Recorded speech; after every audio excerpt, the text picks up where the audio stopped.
Hi everyone. For this video, I had a little bit of time in between editing and working on artwork and stuff like that. Basically, I'm finalizing my final manuscript for my book series, and mostly what I'm doing at the moment is illustration. So I just finished a drawing, which means that I have a little time to do a video, and I thought for this video, we'd talk about Vivziepop's Hazbin Hotel, and to a lesser extent, Helluva, largely because I have a review for Hazbin Hotel that I was going to read and go over some different elements that I've talked about in regards to that show. I've written about it several times in my book, only a little bit, like a footnote or something, but I talk specifically about Hazbin Hotel in regards to my own work. But then also I thought what we might do is respond to some other people's thoughts and opinions. Just because I released a book on Valentine's Day, and it was specifically about demons, and it was about demonic poetics and their history and how demons kind of function within the Gothic mode more broadly. And I thought this might be a fun topic to discuss a little bit more casually regarding Vivziepop's larger series. And I don't know if there's a name to refer to Hazbin Hotel and Helluva. They occupy the same shared universe that Vivziepop's created, but I don't know what she calls that. But in any event, that's what I'll be talking about. And what we're going to do first is I thought what we would do is we would go back to the pilot, because that was my introduction to the show. And by and large, that's mostly what I'm familiar with. So I have a review for that we'll start with here. I never actually released it. I wanted to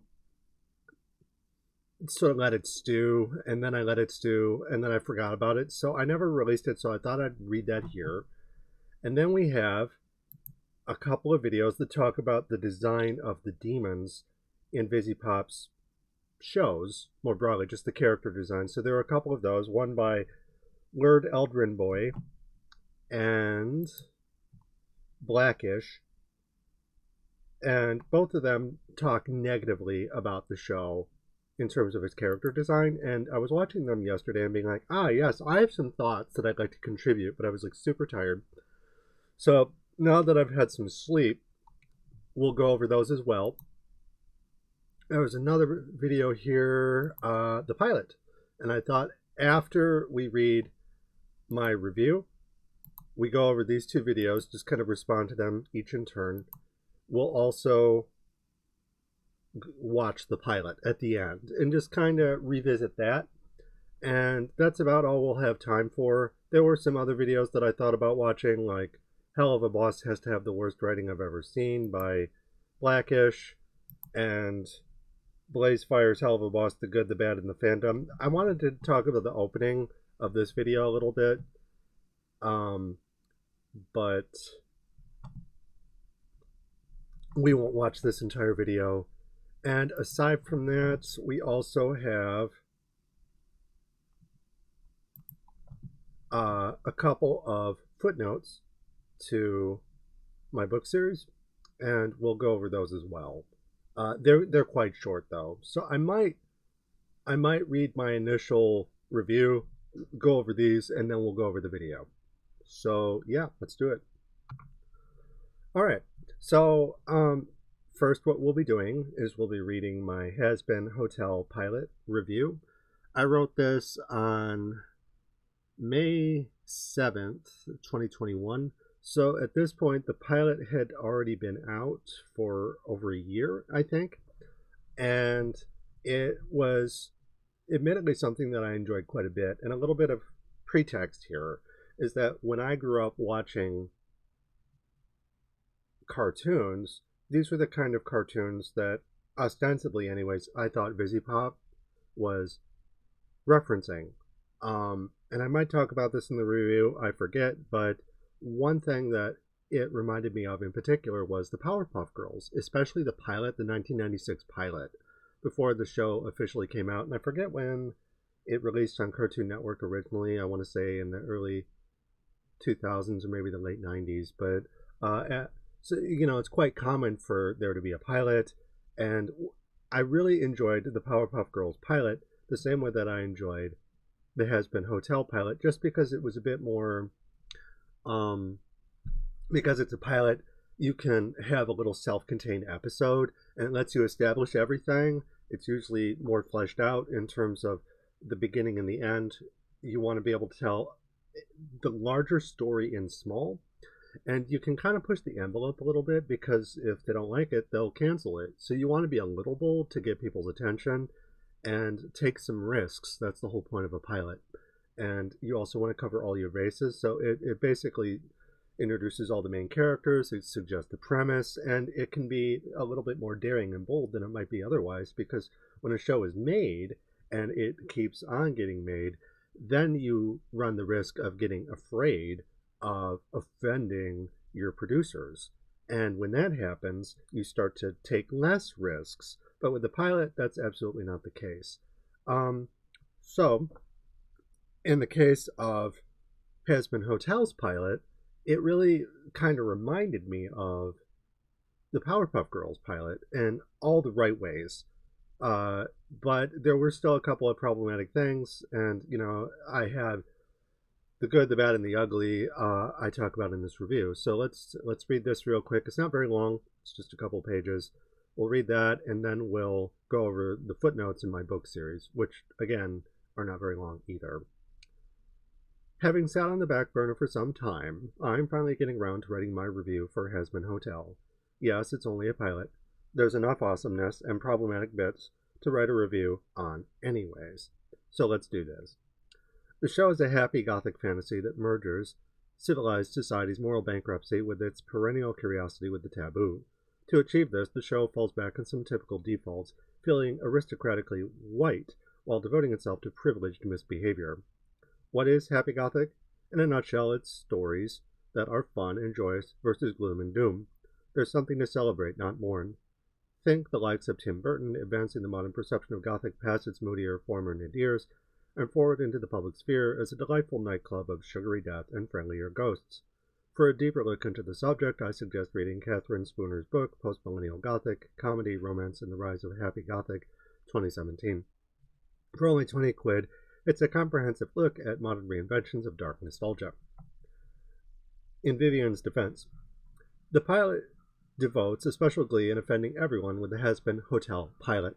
It is hell, after all. Nevertheless, despite its maker Vivian Medrano being Salvadorian American, the offend everyone approach is privileged, white. Maybe being born and raised in Maryland shaped Viv into who she is, including the stories she tells. Before we criticize the show, I wish to defend Vivian herself. She's been accused of racist and pedophilic content in the past, and I don't want readers to think my criticism stemmed from that. While past cartoonists like Dr. Seuss and John Kricfalski have respectively been outed as racist and pedophilic, Vivian has openly disavowed blackface and her cringy artwork. This being said, her actual statements are hard to find. Luckily, a Twitter user has compiled them into a single tweet. Vivian worked on a discontinued series called Zoophobia, which included a young couple. Here, the Twitter OP writes, and this is May 13th, 2019, around the time the pilot was coming out. Regarding the pedophilic couple in her Zoophobia comic, the student is 17 and the TA is 19 and went to the same school. I don't know about you guys, but that really doesn't resemble a pedophilic relationship to me. They were 19 years old and 17 years old in my senior year of high school, too. So yeah, that is true, especially if you have like someone in high school and they are basically forced to retake a year. So instead of graduating with their original class at the age of 18, if you have to retake a year, like your senior year, it's pretty common. People get senioritis. Then you will have people who are a little bit older. Instead of dropping out, they just take longer to finish. So that can happen. So you technically have legal adults in a setting. Though, I mean, if you're 18, you're a legal adult. So, seniors are like basically on the cusp of adulthood. They're technically adults, but they're just babies, honestly. But so the age gap, 17 and 19. But technically you could have, 14 or 15-year-old freshmen dealing with a 19-year-old singer, that's a pretty big age gap, and that would be that would definitely be more problematic. But that would be like an outlier situation in high school. Obviously, we would want to critique something like that on a case-to-case basis. But if someone got involved and they were like 17 and someone else was 18 or 19 and they're both in the same school, the power imbalance isn't there. It's a relatively small age gap, and there is going to be some social stuff on par with what you might see in Mean Girls or some other high school rom-com kind of situation where you have someone who's a freshman and they're dating a senior. That kind of thing would normally be discouraged anyways, just because the various cliquey sort of power dynamics and imbalances and so on and so forth. But it can happen. But that would be a lot less problematic than if someone was like 21 and they were in college and they were going to a high school, or they had a high school student, an exchange student, who was at the person's college, or vice versa. If the college student went back to a high school to date someone there, that would be a lot more problematic. So just my thoughts on that real quick. Regarding this couple, Vivian herself wrote, "So this bullshit is blowing up again, and people seem incapable of taking the 5 seconds to find this post, so here it is again. And this is the last fucking time. I guess I now have to add that any cringy art I drew is from 2012, when I was 19. It was legal then, it's legal now. It was also tagged as being an inside joke, even back then. Do I think it's strange? Yeah, it's cringy, and I don't like it any more than you guys do. I was a dumb kid figuring myself out, but I have never drawn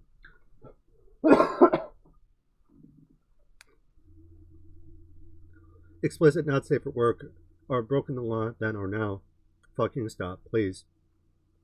I despise that people care more about a fictional character than an actual human being. If you're someone who feels it's okay to accuse someone of being the worst thing a human being can be without checking dates or acknowledging context or ignoring that, there are literally only a small selection of examples over the course of, 12 years I've been online. You're earning a block from me, because I value myself more than to allow anyone who entertains that bullshit near me in this life. Thanks." So yeah, just real quick about that. Transgressive media, especially if it's drawn from someone who's 19 and they're drawing someone who's 19 who's having a romance with someone who's slightly younger, it is quite common for partners to date other people and for that person to either be a little bit older than them or a little bit younger. It's more common for that to happen than for them to be the same age, if you think about it.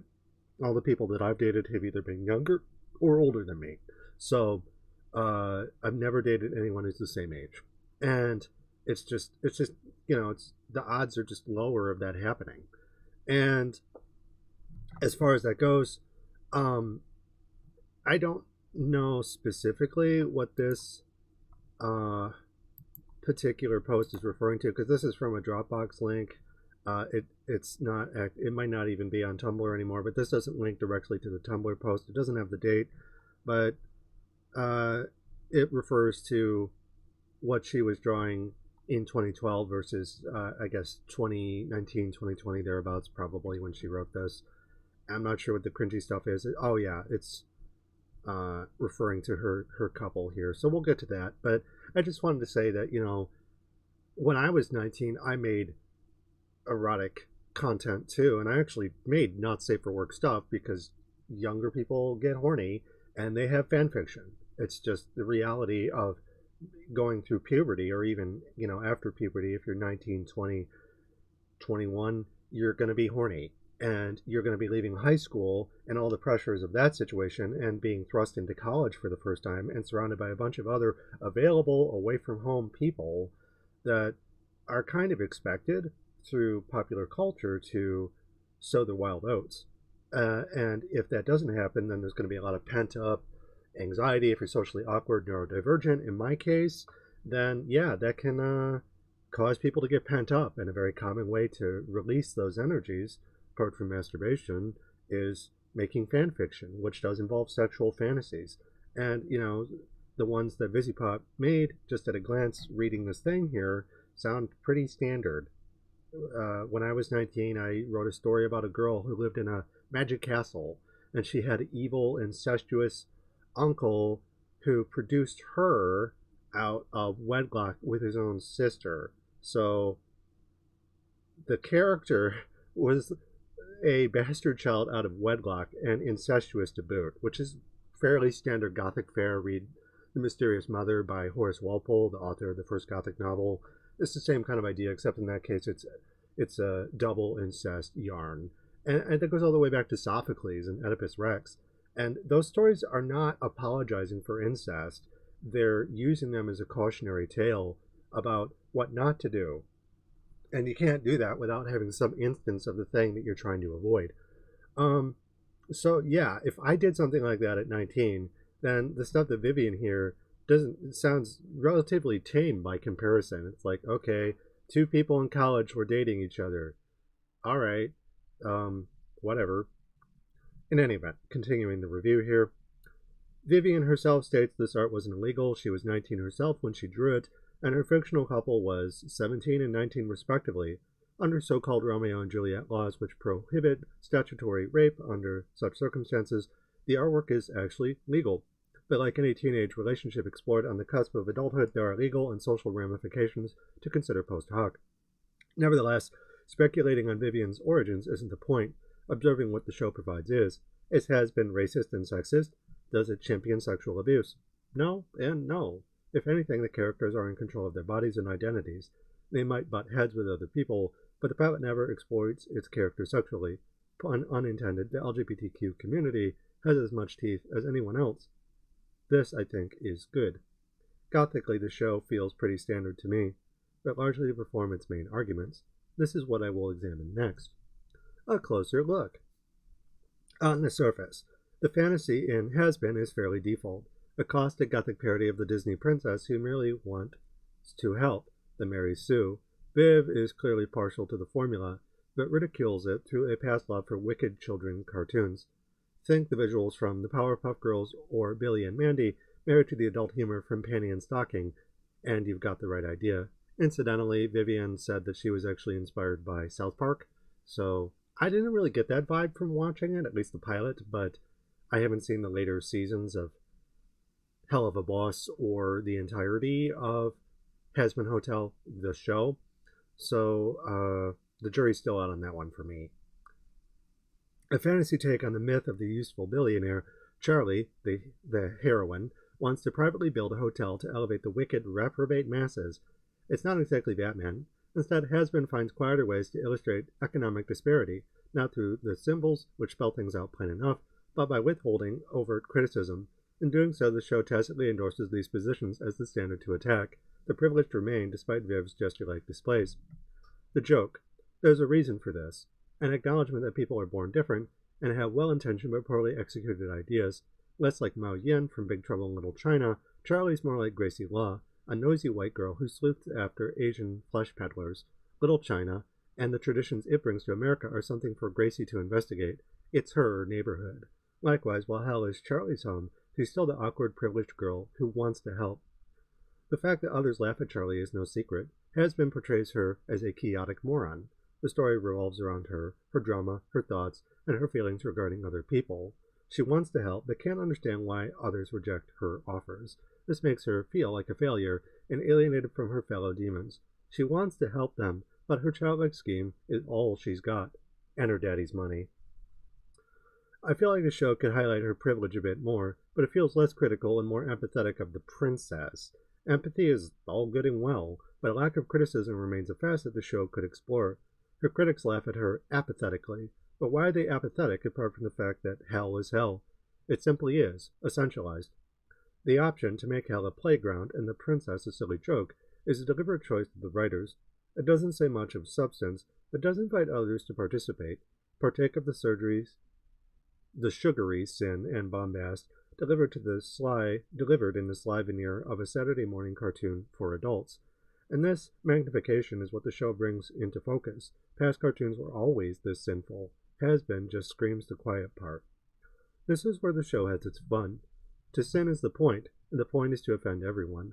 Like a court jester, the joke is deliberately bad. Hazbin simply invites everyone to join in. The potential issue is a lack of substance, of the show declaring that hell cannot change. It is and always will be hell. This is the princess's real battle, but also Viv's. One believes in the power of musicals. Others believe that life is absurd, so smile at the gods while you're able. R.E. Camus. The hotel wasn't Charlie's idea, it was Viv's. As someone with access to power and privilege, maybe they can make a difference. But do either of them actually help anyone, or do their solutions merely invite disaster? The aim. Viv highlights how most in hell have little real power. Instead, their autonomy comes from owning who they are. Angel Dust doesn't accept his fate. He wields it like a beautiful weapon.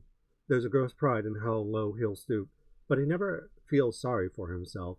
This might be the keys for emotional self-fulfillment. I still think it's terrible advice outside of a cartoon world that has zero consequences. To its credit, Hazbin is hardly myopic. Its loudspeaker approach allows the underprivileged to say more than they might otherwise, including the LGBTQ community. I feel like their hellish personas rebelliously celebrate against earthly biases.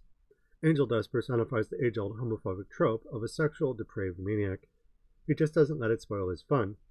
And because the mind is its own place, from Milton, he can have fun. He isn't what others see him as, because it's all just fantasy. Vivs, to be precise. With its unfiltered approach to mischief, Hazbin demonstrates what might people say or do when freed from consequence, or the constraints of good manners. Hell becomes a safe space to have fun, including those who would have been denied such luxuries on the terrestrial plane. Excessive, wanton luxury is the point. It's also what the princess doesn't seem to get. She's denying Angel Dust his chance to have fun. The princess wants to pull us out of the gutter. Angel Dust cries, "Fuck that, let's get wasted and shoot a bunch of people." I don't think he actually says that, I was just sort of paraphrasing. The violence is deliberately cartoonish and fun-spirited. The hedonism is sex-positive without fears of sexual abuse or drug addiction. That's how I know this is a fantasy, a trip to a place that burns without consequence. Darkness visible is the paradox of any Gothic romance. Again, Milton, but especially middle-class ones, a place to let one's hair down and indulge in darker fantasies. To this Hazbin feels begot from privilege, the kind of vehicle written by a lord or a lady, albeit someone like Charlotte Docra when ribbing Matthew Lewis. With its furries, read teratophilia, and chimeric demonic sex, Hazbin invites the audience to go to the dark gods and fuck. It almost seems to confirm that anyone, under the right conditions, might arrive at Viv's conclusion. This is definitely a civilized problem, the option to indulge in what's improper, and a version of good manners purely for the sake of it. Indeed, those in hell are expected to misbehave. This further cements the show as entertainment, an invitation to be wicked. The romance and its limits. If I was going to criticize the show, it'd be for focusing on the princess at all, and not criticizing the institution to which she belongs. Instead, hell isn't going anywhere, and serves as an extension of the power imbalances typically seen on Earth. I don't think Viv is opportunistic or exploitative here, at least in the pilot. I think she uses cartoons as a form of escape, wherein people's fates are fixed regardless of who they are. She clearly endorses freedom of expression without compromising the rights of others. I still think her pilot is an outlet, a way to escape life's woes that simply isn't practical for most people outside of cartoons. Hazbin paints in broad strokes, attacking anyone and everyone at equal volume, except the establishment itself. Like I said, the princess has little power herself. She doesn't own hell, her parents do. This part of hell is essential and will not change. Take it from the master who cries, "The stage is the world, and the world is a stage for entertainment." Well said. At times, Hazbin doesn't seem to have much else to say. Viv's love for the past, and its dark revival in the present, is blanketed by genuine delight. In response, I could choose to rattle off the romance's nuts and bolts. White Princess, assimilation fantasy, Tolkien side characters who look after Princess, written servants provided by the show's makers, fascination with serial killers, overindulgence with the profane.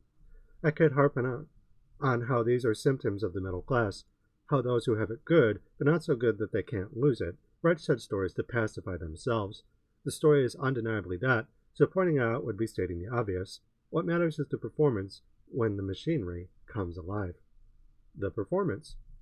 Hazbin, like any Gothic tale, shows the limits of the romance by exposing itself as entertainment. Its strengths come from its self-awareness, when it's at its most wicked and honest. For that kind of unadulterated fun, look no further than the radio demon, the show's vice character and catalyst.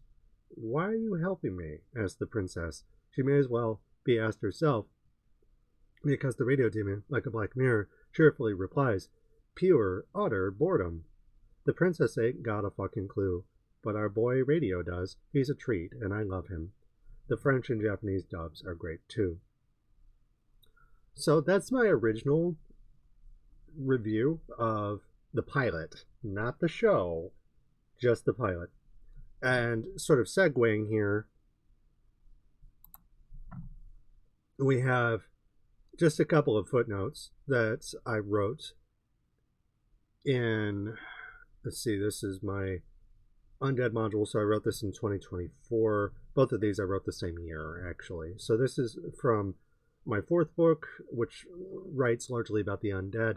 This section is about golems, sexy cartoons, or cartoons with sexual elements in them, like Hazbin Hotel, but also Steven Universe and Scott Pilgrim versus the World.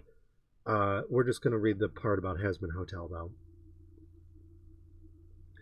The idea of reanimation of the egregore, tulpa, or yokai, as contained within a shell or statue, is very common with giving voice to ghosts of the past that comment on the systemic atrocities of the present, endorsements of these through fascist, centrist ghosts, and resistance to them and state power through Gothic communist ghosts. Such compromises engender old stereotypes tied to capital as heteronormative. For instance, 2019's Hazbin Hotel quasi-reclaims the pejorative drunk, killer, fag stereotype with angel dust to further the negative aspects of said stereotype, i.e. the homeless drug addict, spider lady of the night who punches up but also lashes out and outright uses everyone in sight, on par with Tim Curry's Dr. Frankenfurter from Rocky Horror, someone to relegate to the graveyard, thus eventually bury there, as is tradition. Like older forms of queer exploitation, Hazbin emulates bad twink caricature made by an actual queer person. The show's creator Vivian Medrano is bisexual, then dressed up in laissez-faire loudmouth behavior that again treats Hal as stuck in a perpetually reprobate state of existence doomed to fail. While the sentiment is valid, it's also prescriptive and tied to capital, literally. The unequal nature of the show's princess proliferates unironically to help those who, seemingly by their own volition, cannot be saved. They're creatures of the night, forever criminals pathologically tied to vice, its dogma pushed about by a Nepo baby, which deprives Hal of any critical power of the Miltonian sort. In Angel Dust's case, his list of hobbies and motivations on the Wikipedia read as follows: having sex, doing drugs, flirting with others, pulling pranks, drinking, pissing off faggy, and starting fights. So he's a disruptor, a whore, quite literally, and a caricature of a whore that not only is queer-coded, but violent. He's a homewrecker. Angel Dust's goal is literally to reform and ascend to heaven through his erotic and at times violent nature, combined with his fear of looking vulnerable, making this a difficult goal.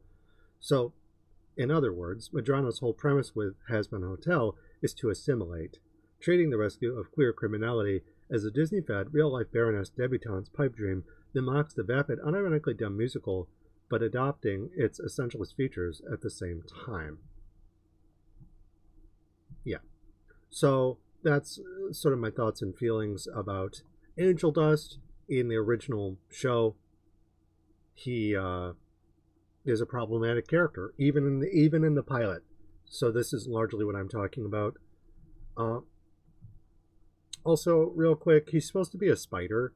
I had no idea that he was supposed to be a spider. We'll get to that when we look at the videos on YouTube, the critique Vivian's character design. Just something with him. I thought he was just like a fluffy four-armed slut.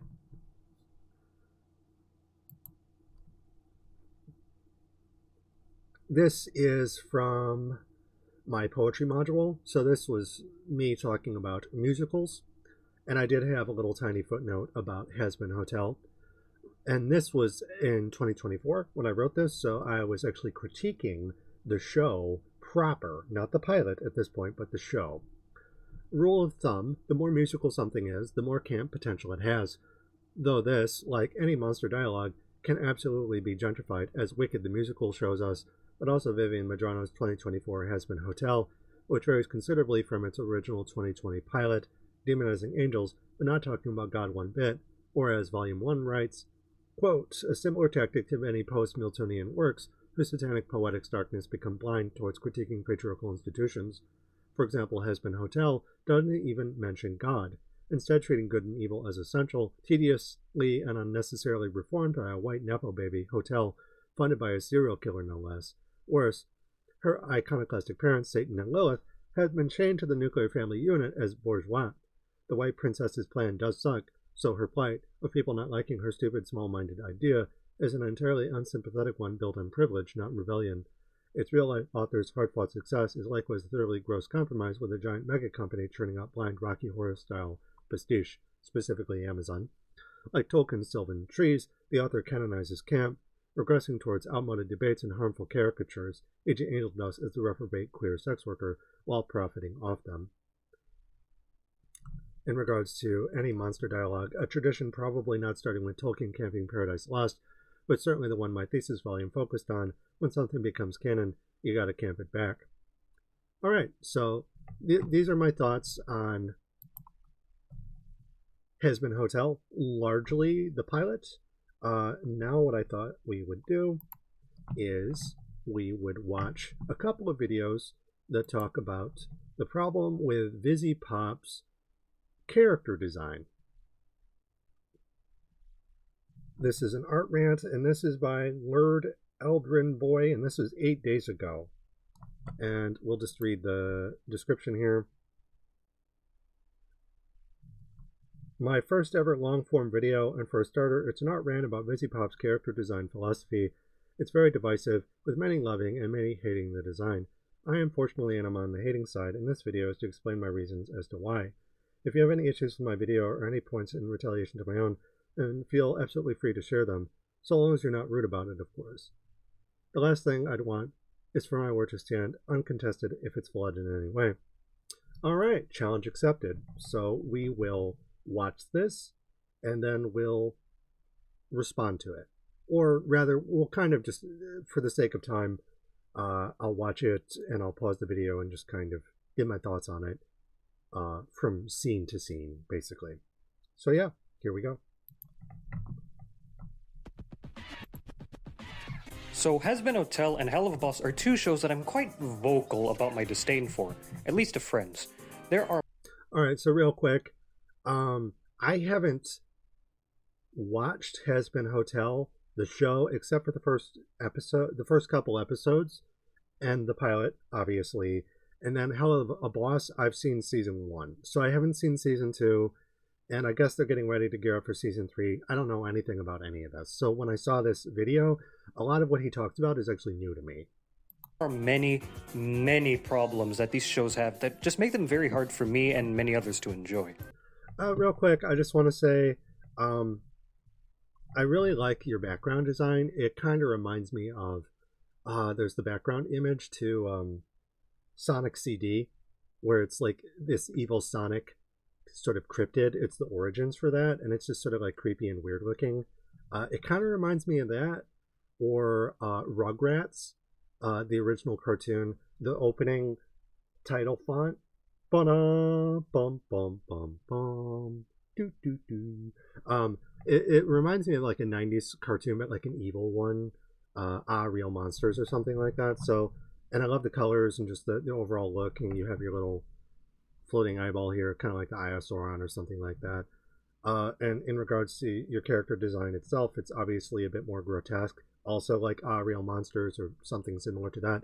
So right off the bat, there's a lot of like dark nostalgia, in which the Gothic more broadly works within, and you're sort of leaning into the darker, less human looking side of that. Like you're still anthropomorphic, you know, you're a bipedal, two-armed, two-legged talking head, quite literally, but there's definitely a different flavor to the design of your avatar and just the look and feel of what you're about in terms of monsters.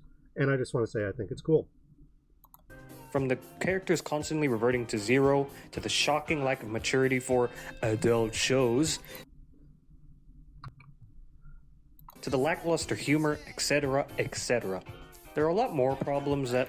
So I think these critiques are kind of leveled at, oh, it's a show for adults, and yet it's not very mature. So given Vivziepop's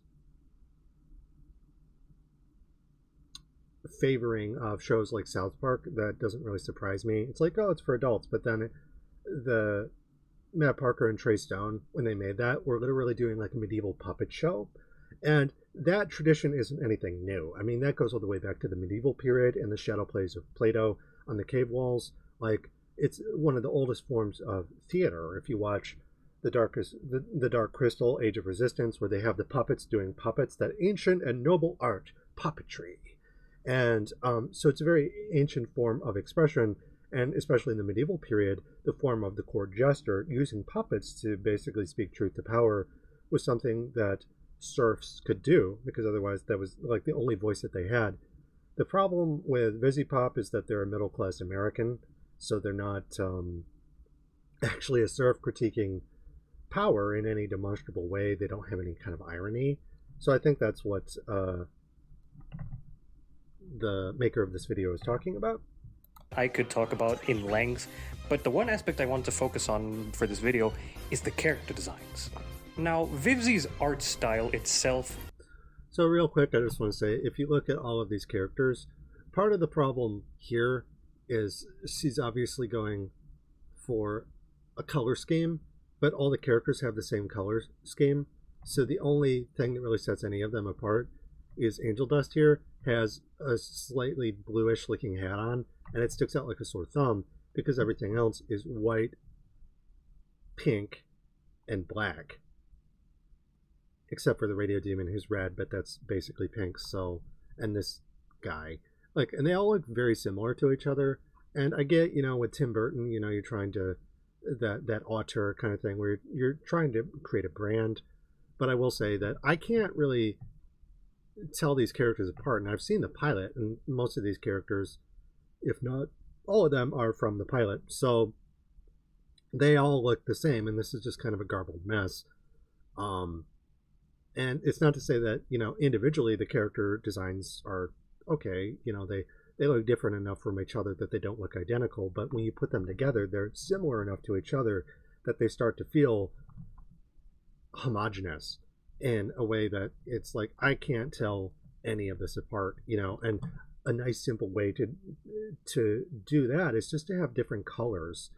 But they want everything to look the same. And there's a problem when you do that, because then everything looks the same and you can't really tell anything apart. It's like if this were a stained glass window, you would want to have the negative space be a particular color to help distinguish the positive space of the characters, but they don't do that. Everything's just the same.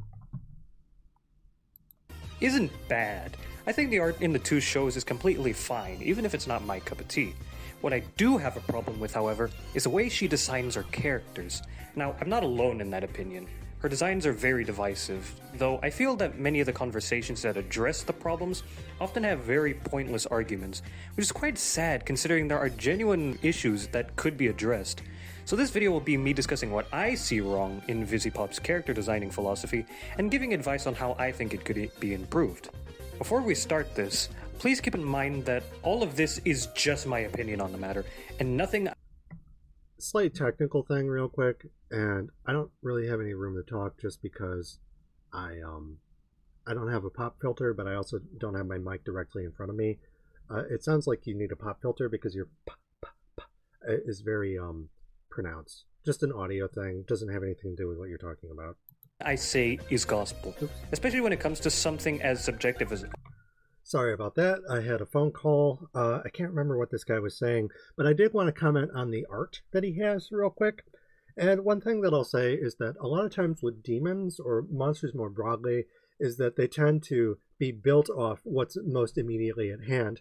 So we could look at various, you know, angelic forms, for instance, and say, okay, this goes all the way back. This kind of radial symmetry in this non-Vitruvian body design, they see like here and here, that goes all the way back to Revelations in the Bible, for instance. But they're going to be using closer palimpsests. So like this facial mask kind of design makes me think a little bit of Hollow Knight, for instance. And this grief mask reminds me of Five Nights at Freddy's, and you know, just various other things like this. This reminds me of like a yokai or a demon samurai, an oni, that kind of thing. But this is some different demon kind of stuff. Obviously, the angels You could say that this was probably inspired by Neo-Genesis Evangelion, but also just Neo-Genesis Evangelion was inspired by older forms and older forms and older forms. So there's like a totem pole chimeric quality to demons, and John Carpenter's The Thing, that amorphous Gigas from the Mother series. There's that Freudian dark murderous womb, Barbara Creed, the monstrous feminine. So there's a lot of different sort of monster designs here, and a lot of these qualities are absent in Vivziepop's character design, which I imagine this person is going to talk about. For almost my whole life, but I'm by no means a professional, and you have no obligation to agree with me on anything I say. Yeah, that's fine. That's valid. But even so, even though you're not a professional, you're an amateur, the monster design is totally fine. You're not guided by profit, you're guided by artistic expression, first and foremost, and you're a fan of Vivziepop's potential, if not their execution. So, that's totally valid. What I may hate, you may love, and vice versa. And that's perfectly fine. We all have our own tastes. I also want to say that this is not intended as an attack on Viv or to put her down. As much as I may dislike her work, it would just be pathetic of me to just treat her like some unfixable loser over fictional designs, when in reality she's just a flawed artist whose fans deflect any criticism away from her ears. Hey, this is future Eldrin here. I just need answers as to what the hell is going on. I see media exposing Vivziepop as a bad person, but then I also hear like the same amount of people saying that all the drama is over-exaggerated. Can someone just be the middle ground? Okay, so again, the amount that I know about this in particular is that, there's a good side and a bad side to her as a person.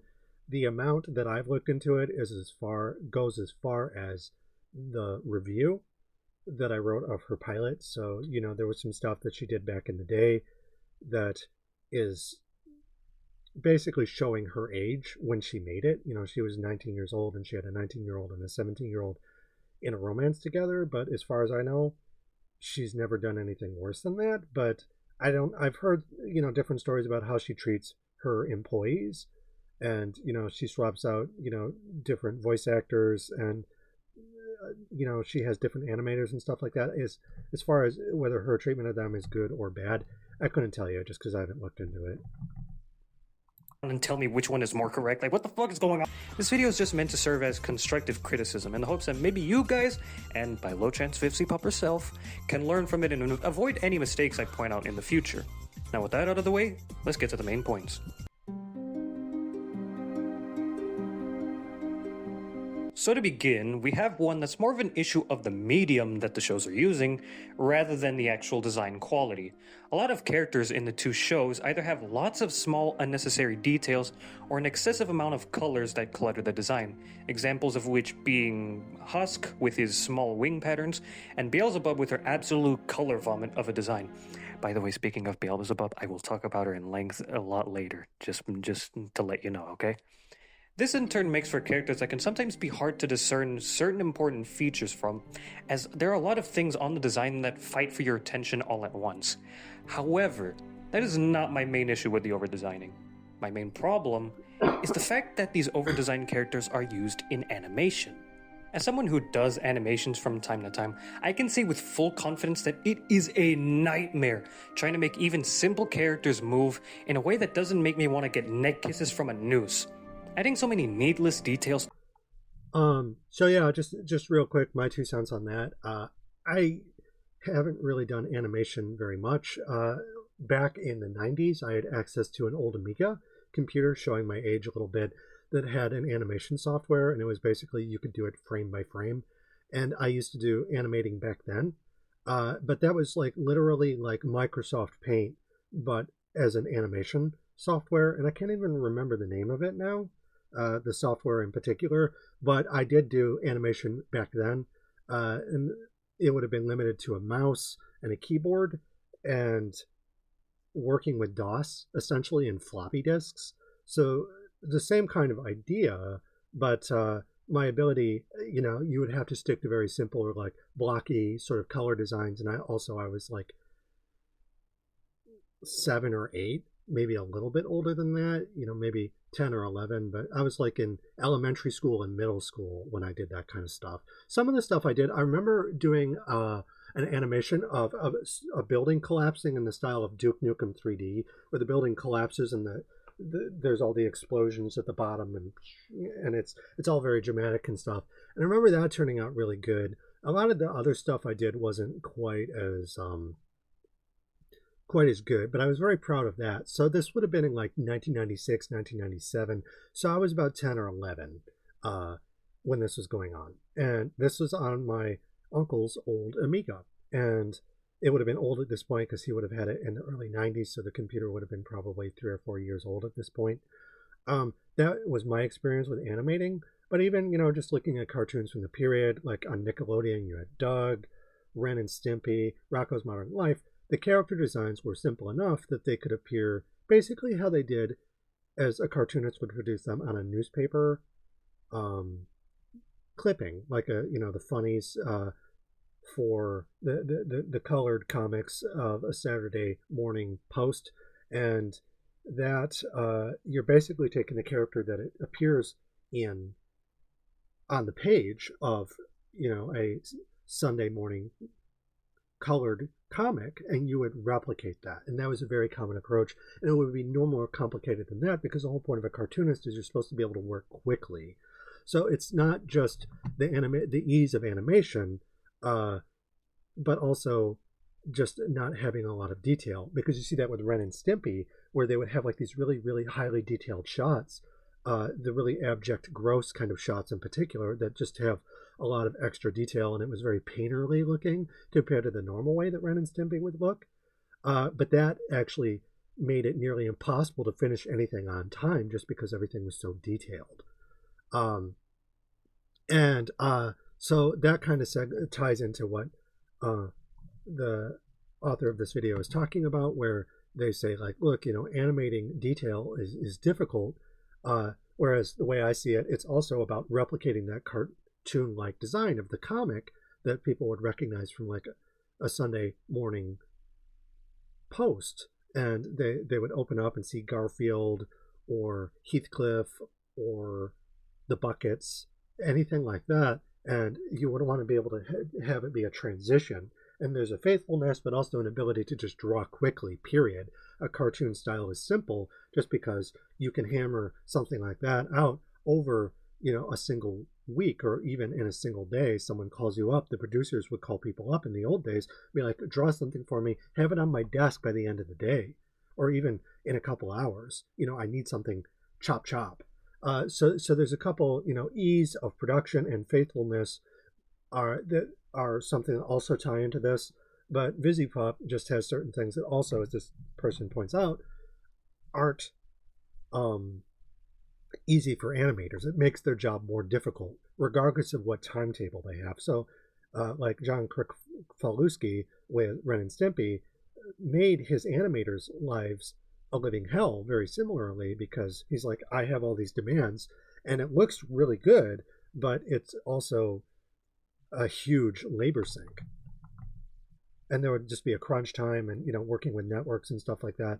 Like the first couple of seasons of Ren and Stimpy are really, really good from an animation standpoint, and there's things we could say about the rest of the show, but there's a cost that comes with that. And despite Vivziepop and their approach to things, they are basically taking advantage of the people they work with and burning them out for needlessly complex character design. So I agree with this person about that. To designs can leave the animators in a fight for their sanity whilst trying to make it look consistently good.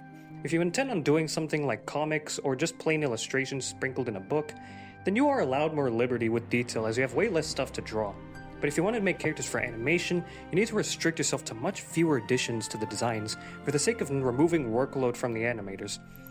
One thing I'll say real quick too is that a lot of the illustrations that I do are painterly. So I'm not a cartoonist. Like, I'd like to get into political cartoons now that my book series is mostly finished, but for a large portion of my digital artist career, if you want to call it that, I've been drawing digitally since 2013, and I've been drawing my whole life before that traditionally. So I kind of made the transition from traditional to digital. Originally, I was doing more of like a flats with cell shaded approach, and then I got into a more painterly approach. I really liked Bob Ross. I grew up watching him, and he was sort of revived on Twitch. So I started watching him when I was in Florida in like 2020, 2021, and I started to learn how to paint landscapes and painting everything in a very like highly illustrative kind of way, but it's not friendly to animation at all. And the only time you see animation that's painterly like that is if you're working with like old school Disney, where they did everything by hand, like Fantasia, where it still has a painterly look, but again, incredibly demanding. And Walt Disney was a piece of shit who treated his employees like garbage, and he's racist and a lot of these other things. Or you have AI that do it. So unless you have like a AAA big production studio that has the money and the workforce to pull something like that off, or AI is just stealing all of that, you're not really going to see that in animation. Or else you'll just add more additional stress to a job that's already brutal and underpaid in the industry. Yep. Okay, so real quick, I'm guilty of this. You get comfortable to drawing the same kind of body types. I do work with a lot of different models though, so a lot of the paintings I do, I work with fat models, skinny models, trans, intersex, non-binary. So I do work with a lot of different body types, but especially before I started doing life drawing, I didn't really see, I tended to draw all of my bodies the same. Once I started leaning into life drawing in like I did life drawing, basically in the early 2000s, the first time I was in college and the second time in college. But then once I started leaning into digital art, I started drawing sex workers and models again, like in 2021 is when I really started doing that again. And then my bodies really started to change. I started to learn I had a friend like in 2016, 2017, my best friend Ginger, still friends with them to this day. They did a lot of figure drawing, so they taught me like bone structure and like people have rib cages and pelvises. And I dated someone who taught me about the Hawkeye Initiative, which was kind of making fun of artists that don't respect those basic physiological rules. And after that, my body types really started to change. The problem with Vivziepop is that they're a successful cartoonist that basically draws everyone very similar to like Jim Davis or John Arbuckle and his friends, all look the same. But that's like a cartoonist kind of approach. And if you have a cartoon with a wide cast of characters instead of just like one or two characters where it's not as noticeable, then it's a problem. Now this is where we get to the parts that actively hinder the quality of these characters substantially. Same body syndrome is the issue where many characters have the exact same body type, with the only two categories being boy and girl. Now, this particular issue isn't actually too present in Helluva Boss, as the body types do diversify quite a bit, and a lot of the times where they have similar body types actually make sense, such as all the imps being short and stubby. That's completely fine. The issue does, however, have a massive presence in the main cast of Hazbin Hotel, which is really bad considering it's affecting the most important characters to the show. You've probably seen images of the primary gang as silhouettes, and yeah, and I would say that the vast majority of these characters all look basically the same. Like this is the Radio Demon and this is Angel Dust. Like they look basically identical to each other. Like not identical, but close enough that you could say that they're the same person almost if you kind of squint your eyes. Like the point is that at a glance they look too similar to easily tell them apart. These two in particular, I think this is Charlie and this might be her friend. I can't remember the character's name. The Spanish one with the spear. And, a couple of the other characters look kind of different. Like these ones obviously look different than the taller ones, but they look pretty similar to each other for sure. Looking near identical to each other, aside from a few unique features on their heads. This is a major problem, just not for the reasons that most usually say. A lot of people say that it hampers diversity in the cast and makes them blend in a lot more. And while that... Yes, yeah, that's definitely true. Like just as someone, I fight for universal liberation and, representation within the LGBTQ community and just racial, class, and cultural diversity more broadly. I think diversity is important. Is true. I feel that there's a much bigger problem at the hand. One of the biggest points I want to make with this video as I go on is that a character design is supposed to tell a story. It is supposed to tell the audience what kind of person the character is without them saying a word. Yeah, absolutely. You want to communicate as much information as quickly as possible. And if you're dealing with a cartoon, that's a challenge, right? Because you don't want it to be so complicated that it's hard to animate, and you don't want to tell too much and just have way too much detail. Like something like this is a good balance, I think, because you have like that traditional like 3-color scheme. You got the white, yellow, and then like the gradient for the maroon sort of gradient color scheme. So basically like reds, yellows, and white, and then white and black. And so this is, and then there's a little bit here, and then the purple for the clothes. So yeah, no, this is a nice, not too many colors. It's not like color vomit, as the author of the video said earlier in regards to one of Vivzie's characters, but you know, it communicates a lot. Angelic, hearts, blood, Eastern heritage. I don't get that from the robes quite so much here. This could just be a bathrobe, so I'm not totally buying that one. Criminal history. It says the Edo period, so unless you're familiar with these kinds of tattoos from that, I'm not going to get that, but they have tattoos which more broadly are associated with crime, so sure, why not? And then zombies, yeah, that one makes sense. So, you know, out of all of these, like hearts, blood, angelic, and zombie, okay, I get all that. The other ones I'm not entirely sure about, but if you were to explain it to me, and perhaps from like a different angle or something, you know, it's multicultural in any event. And I can just look at this and be like, yep, I don't even really need these to get that. It's like, it's an angel. They're a zombie. They're very blood themed. And the theme of the veins and the skin, the necrotic tissue is the same color as the wings. So yeah, it communicates a lot really quickly. And convey the story that is to be told with the character. The same body syndrome, especially with more stylized artworks such as Vivziepop's, dilutes a lot of that visual storytelling, leaving a lot to be desired. When every character in the main cast is this anorexic twink, it is a lot more difficult to get a grasp as to what you want to convey with the design. Alistair, for example, is supposed to be this charming yet threatening man who's foretold to be a horrid danger if not dealt with carefully. And for that you would expect a much more healthy, confident, and maybe even strong look. But all that's washed away with his sticks for limbs. Okay, so real quick, I want to say that, you know, it's not, you don't have to have someone be strong and muscular. It's a very heteronormative kind of view to things where you have to have someone who looks like Arnold Schwarzenegger. And also just the classic Gothic villain, the hulking slasher. Basically, if you read Anne Radcliffe's The Italian, we have Father Schedoni, and the heroine is on the beach and she sees this dark hulking shape, and that would be something, the Black Knight kind of character that Mary Shelley would write about in Frankenstein as well, though in that case she's writing it from a more sympathetic viewpoint according to the Promethean quest, the mad science, the made monster, that kind of thing.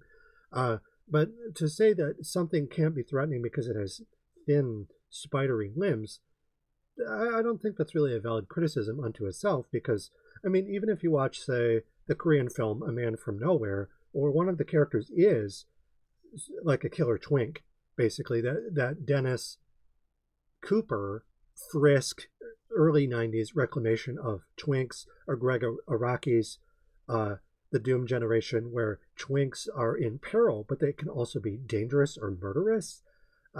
Those aren't mutually exclusive, and you can have someone who's skinny and threatening. Look at the Slender Man. You know, he's tall, but he's skinny. And so in this case, you have a tall, skinny, toothy, shark-like smile from the radio demon, and it's like, okay, that isn't necessarily a bad thing. And also, he's a member of privilege. He's wealthy, and so it's like he's the devil And he's tall, he's slender, he's literally the slender man. He's a bit more chatty and he actually has a face, but that's kind of the idea, and they're going for that creepy kind of thing. So to say, you know, oh, he's skinny, so that can't be threatening. No, and also you could have someone who's skinny and be like a symbol of like pestilence, or just they're not healthy and they're starved. When the Allied forces liberated the Nazi death camps at the end of World War II, they were approached by these skin and bone survivors of said concentration camps. So that could be actually kind of unsettling to be approached by the walking, ostensibly the Walking Dead is like dead men walking, dead women walking, skin and bones. That's, you know, can be deeply unsettling. So the skinniness thing I don't really buy. Lucifer Morningstar is the king of hell himself. So Lucifer Morningstar, like the Morningstar and Lucifer, I don't know if they're referring, when they say Lucifer Morningstar, I think that's the name of the character from Vivziepop's show. Obviously, Lucifer was something that was used very sparingly in the original Bible, but was popularized with Milton's Paradise Lost, the Morning Star, and there's this sort of vainglorious Icarian quality to Lucifer. So Lucifer is a being of darkness because they're relegated to darkness, but they were the most vainglorious of all God's angels. And there's this whole rebellious critique of the establishment through Milton's Paradise Lost, and it's complicated because, you know, there are allusions to Cromwell, who was genocidal against the Irish, so that's a problem. But then you had the British Romantics, who looked at Satan and interpreted them more as a rebel figure that's less problematic than Cromwell was, you know, a rebel who's not a genocidal maniac. And even if you read the story, like the genocidal elements of Cromwell are pretty flimsy. You know, it's an ink blot. You can interpret different things. But in the case of this particular rendition of the character that we see in front of us is much more monstrous, because the monstrous versions of Lucifer in Paradise Lost, he had a beautiful angelic body at first, and then he would segue away from that. He would shapeshift, and he would turn into different animals, and he would have a more radical kind of design. But the original design of the character, if you look at like Gustave Doré, for instance, a lot of his designs were very like Renaissance. Here's a human body. You know, angels were basically humans with wings, or bat wings, in particular. Sure, a very cheery, soft, supportive dad version, but still king of hell and a fallen angel at that. Okay, so another thing I want to comment on is the basic design of angels is they usually have a calm form and a final form or a furious form. And demons, you know, they can turn into a lot of different things, especially if they're more chaotic in terms of their poetics. But usually, like this person said, you have, you know, a family-friendly form, the calm form, and then the furious form is more like when they're showing their true side, their dark side, the dark side of the moon. As well, you would expect a very big, intimidating, yet beautiful figure, and what we get is a malnourished circus ringleader. So I take it this is Charlie's dad. I haven't seen this part of the show, so like if you have the calm form, this is totally fine. You want someone who looks kind of unassuming. That totally works insofar as you can have someone who seems like they're not threatening. They obviously are kind of aristocratic. They have their king stick with the apple. That's an allusion to Paradise Lost. And then they have their little crown and their blonde hair. That makes me think of, you know, Lucifer before he leaves heaven. That's totally fine. And he kind of assumes that form. He's a deceiver, right? Very similar to Sauron in Lord of the Rings. If you see like Rings of Power or you read the Silmarillion, he was the Anatar, I think, the giver of gifts. So you have this charming, like, I'm so suave. He's like a used car salesman. And this totally makes sense for the initial design. That's is probably what I would go with. And the idea is that something dark lurks beneath the surface.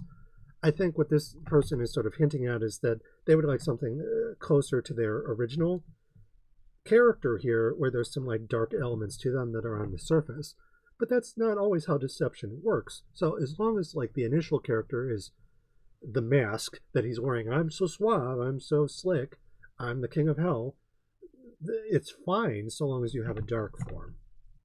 There's also a slight case of same face syndrome in both shows, as most characters either have a big toothy smile that looks copy-pasted on everyone who has it, or just grumpy and edgy looking. Yes, even in the pilot, I would say that. Like, I feel like the pilot, they actually had a lot of demon designs, but like the main characters with a large talking role all kind of look the same.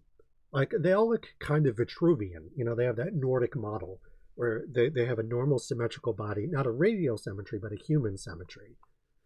And they all do kind of look the same, actually. It's kind of problematic. There's a lot more I could say on how poorly these designs convey the characters, but I will leave that for the next topic, which goes to it in a lot more detail and in a lot more ways.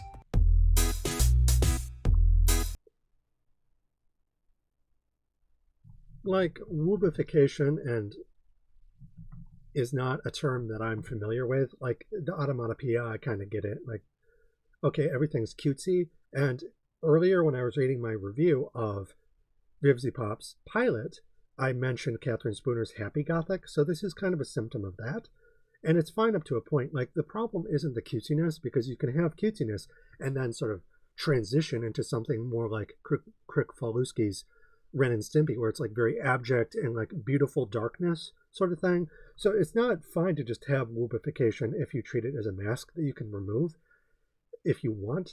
But I'm guessing the complaint here is going to be that all we're getting is Woobification.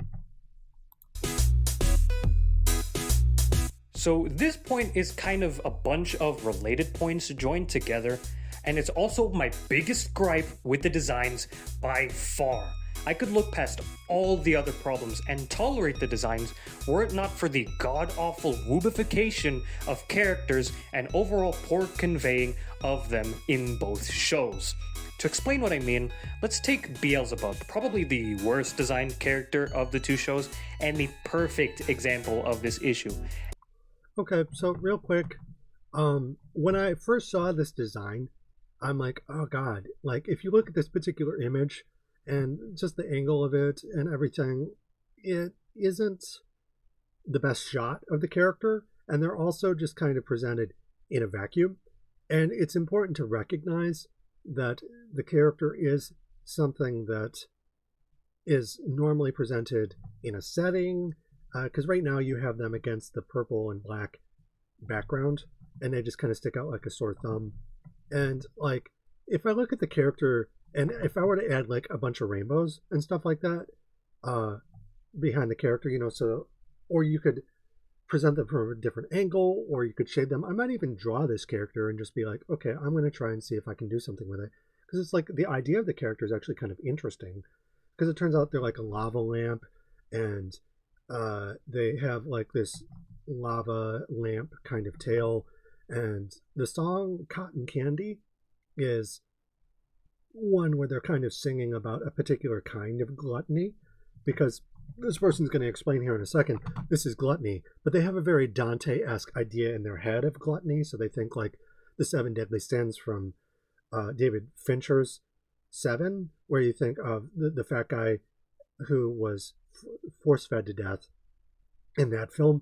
And it's a very particular Dante-esque approach to the character from the 7 deadly sins. But the thing is you can reinvent that, and you can move away from that, and it's totally fine, like, because there's still a gluttonous element to this character, but it's a very particular kind. Insofar as that goes, I'm not saying that this is the best design in the world, because it is you know, a very particular garish kind of look, but that's also the point, is that it's so sweet that it's grating. It's so sweet that it makes your teeth rot. Like, it is supposed to be sort of painful to look at, but not in the way that this person wants you to reify things. To reify is to make into a symbol, like reified or rarefied greed, a Smog the Dragon, a medieval symbol of greed, of cruelty, of strength, of power. But there's no transcendental signified with this kind of stuff. So gluttony can take likewise different forms. It doesn't just have to be a fat person that we recognize from like Dante and that particular retelling. And this is a similar complaint that C.S. Lewis made, where he called it a teetable paradise, where we moved away from Dante into various forms of angels that instead of saying be not afraid, they would say there dare, and they would like cuddle you. And C.S. Lewis hated that, and he wanted demons to be more abject, more oh no, torture dungeon kind of stuff, a strict form of BDSM basically, as opposed to something like this, which has more of a there are gentler elements to it. So I'm not strictly opposed to this kind of design, and I like the lava lamp idea. Apart from like the visually garish idea, it's so colorful it hurts to look at. That's a form of torture, and you know, it obviously doesn't sit well with this person, but it still is a form of torture, just not the one that they're conditioned to expect. So just something to bear in mind there. Another thing is that they are basically a hummingbird, where they eat.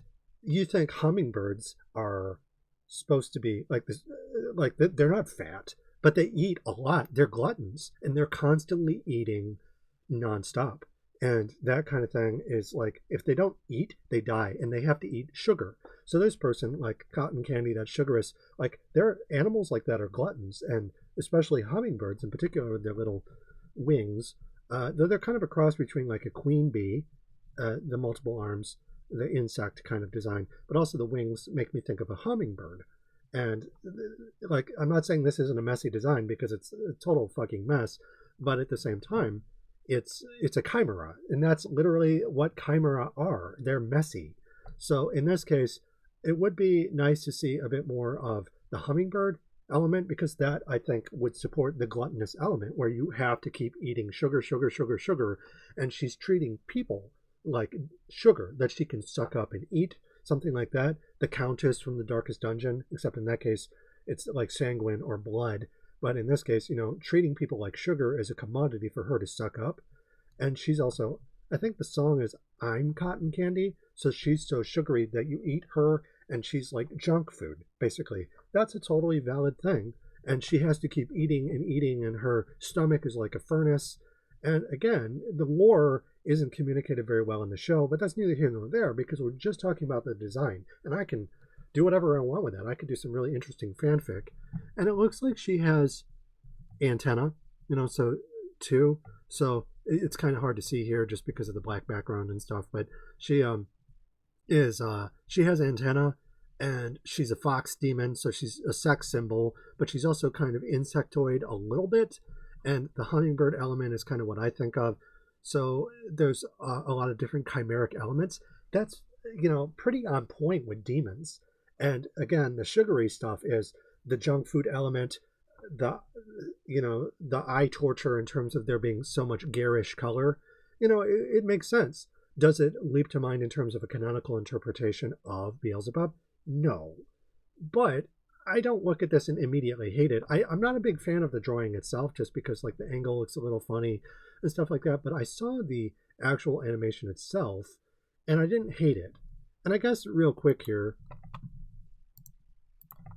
we can open up Cotton Candy. Cotton Candy, Helluva Boss. Why don't we watch it real quick? And just, I've never seen this.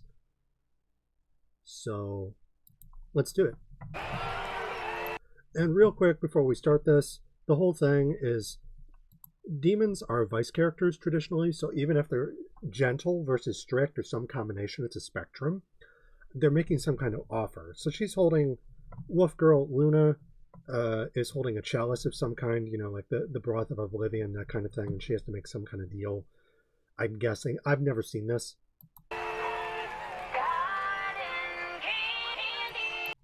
Cotton candy. So she's got the disco ball, right? And it has that insectoid, you know, the honeycomb kind of design. And it's an arena. You know, she's singing for her adoring fans. She's the queen bee. She's the power center. Okay, so we have, again, just the silhouette. She looks like a fox demon with wings. So she's a cross. A chimera is, generally speaking, cross species, but also like cross kingdom. So you have an insect with, sorry, I'm not sure why I'm pointing at the screen. You're not going to see that. You have the insect wings with the fox. So two animal, well, they're both animals, but you have like these are insects and mammals, So it's not cross kingdom in this case, though it could be. You could have fungus, for instance. You could have plants. They don't do that here, but it's not that uncommon. So like animal hybridity, super common with chimeras. So this isn't like that surprising. And they start with the silhouettes, and this looks totally fine. And then you have Anubis, the jackal, the god of the dead, that kind of thing. Okay, and then surprise bitches, and then like super bam in your face. And I don't really hate this design. Like, again, the way that this looks in animation is much better than the image of the character. And she has her little crown, the black sort of demonic crown, the Queen of Terror, and she has the antenna with the eye makeup. It's kind of Egyptian, right? She's a sexy, some kind of not a coyote, whatever, more of a jackal, actually, like a jackal Egyptian kind of goddess, so that kind of furry. This isn't, a lot of people look at furries nowadays and think it's just a modern phenomena. This goes all the way back to ancient Egypt, but it's hauntological in nature. So yeah, she's a jackal with bee wings, but also a honeybee-like stomach. So if you don't know a lot about animals, you might not recognize that, but I see that almost right away. And I'm like, okay. And the color design doesn't look that bad. The tail in particular is a bit much, but it's also in the background. And I actually like the hair. So this isn't a huge problem. And as far as gluttony goes, again, people are like, oh, does this strike you as gluttony? Have you ever met someone with an eating disorder? A lot of times, even if they're bulimic, they are skinny and they're constantly eating, vomiting. It's like they have an eating disorder. Eating disorders are incredibly fatal. So this kind of thing, I don't see a problem with this at all. I'm what you need. I'm what you need. So she's sugary. There's the pole dancing kind of thing. So there's the sex work element. But she's also sugary to the point that there's that toxic kind of sugary quality, like walking diabetes, basically. Diabetes is literally the result of eating too much, of having an insulin oversaturation in the blood system. It's not something that Dante would know, because Dante didn't have access to that kind of medical information. But yeah, that makes perfect sense with gluttony. Not the canonical sort of Renaissance rendition of it, according to Dante, but expand your horizons a little bit and you'd be surprised. I'm what you want, I got it yeah, and you have characters that are sitting around, they're drinking like vodka, and it's a palace that's like, it's a sugar palace. It's the gingerbread house for the witch. A carnival, I'll bring you a carnival, so this is a place where you can go and have your dreams come true. So it's wish fulfillment. It's a classic demonic function. And she's offering a particular kind of gluttony to people who are addicted. Addiction is a kind of gluttony. It's the mechanism to which gluttony affords and feeds into. Even if you're not, you could be skinny fat, for instance. So all these people are skinny, relatively speaking, partly so that their silhouettes don't bump into each other. But, that kind of thing. Like, he's looking at her like he needs a fix, basically, and the Band-Aid kind of makes me think of that for some reason. I'll take you down. I'm sticky sweet. And, so she's a sex symbol, and she's basically eating up her fans like fuel. That's what hummingbirds do. And again, if you don't know anything about hummingbirds, that's one thing. But, I dated an entomologist who studied a lot of different animals and, taxonomy and stuff like that. They taught me that. They were also a nematologist, so not something that most people talk about when they talk about furries. But I also am currently dating someone who studies ecological biodiversity. And, so this kind of stuff, I don't see anything wrong with this design at all.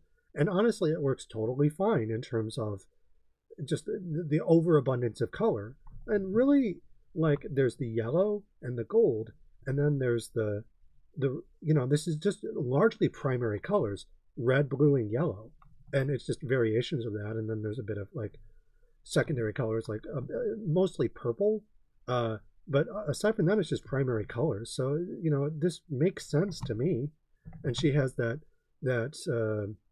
tube top, that halter top kind of thing with the heart and the fuzz popping out and the choker. It's the usual Vivziepop kind of slutty stuff. I don't mind that. I do a lot of sex work, so it is what it is. She's a queen bee. She's the queen of the whores, basically, which you could say is like lust, but lust and gluttony aren't like totally, like, if you want to treat them as discrete sins, that's one thing, but if you want to sort of combine them a little bit, that's fine too. Yeah, this looks fine too. I like the lighting change and stuff like this. The color of her hair changes. You can see her makeup for her eyes. This looks fine. I really don't mind it. Does it look like gluttony at first glance? No, but if it yields further information upon closer inspection, that's totally fine.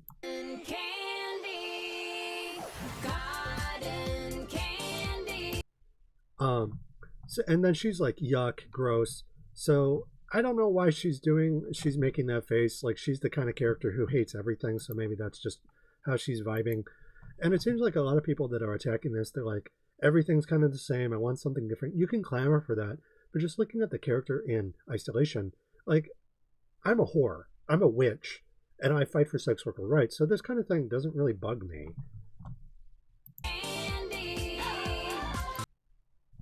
And if we look at, like, the point is that these characters they're collared, right? And she's owns these characters, and then she's collared too, but she hates these people, and she's holding the red solo cup kind of thing. And but they're her adoring fans, her stans, if you will. So this is fan culture. This is a commentary on fandoms, and this is someone who's like an outsider looking in, basically.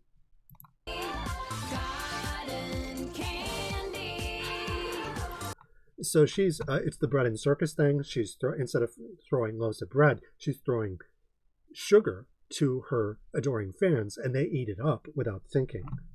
So yeah, no, this is totally fine. And then she's like, oh my god, these people are addicted. I'm what you want, not what you need. Exactly. She's offering them junk food. What you want, why do the bad things taste so good? That's a form of gluttony.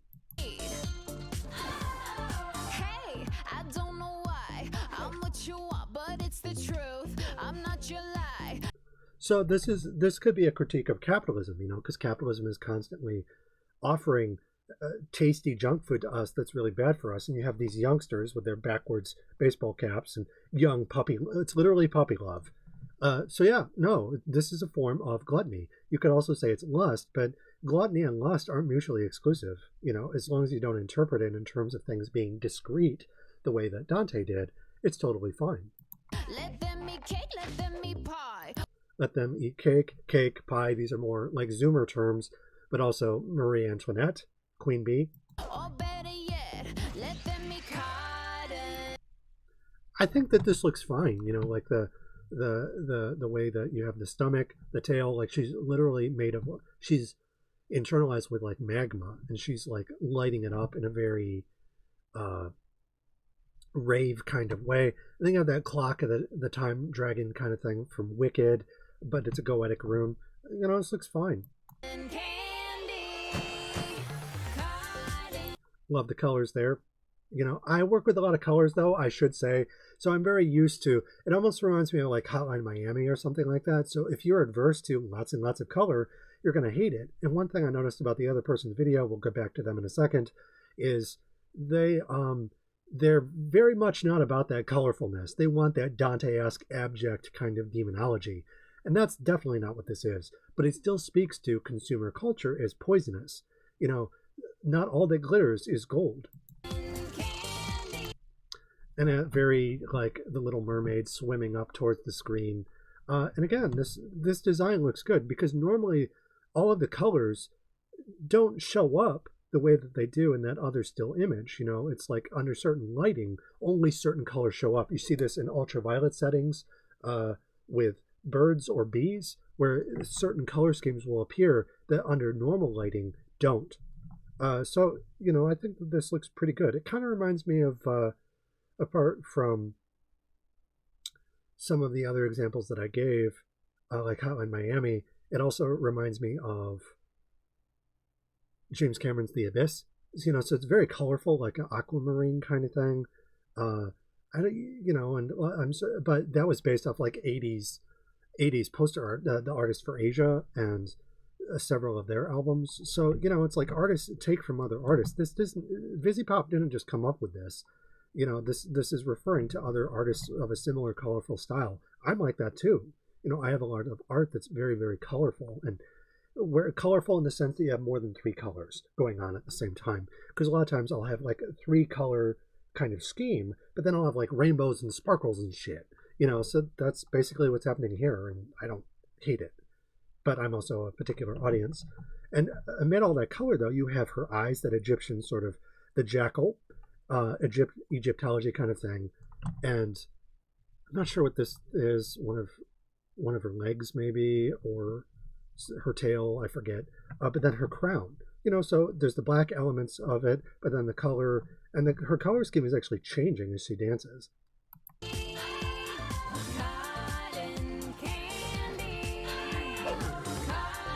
And it's the same kind of thing, you know, she's, all right, it's the chorus, it's the refrain, and you have all the people who are like, oh, do you like her too? And she's kind of skeptical, you know, oh, it's the Wizard of Oz, and she's Elphaba at the Emerald City, and she's like, no, I don't like this person.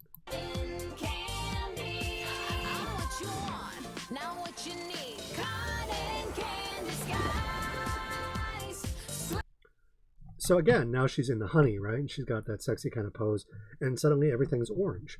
You know, so it's like the design looks a lot less terrible. Like, and I don't even think it looks that terrible to begin with, but because again, it animates very well, but also under different lighting schemes, it looks different. You notice different things about it. And here you can see the black much more clearly, and it looks fine.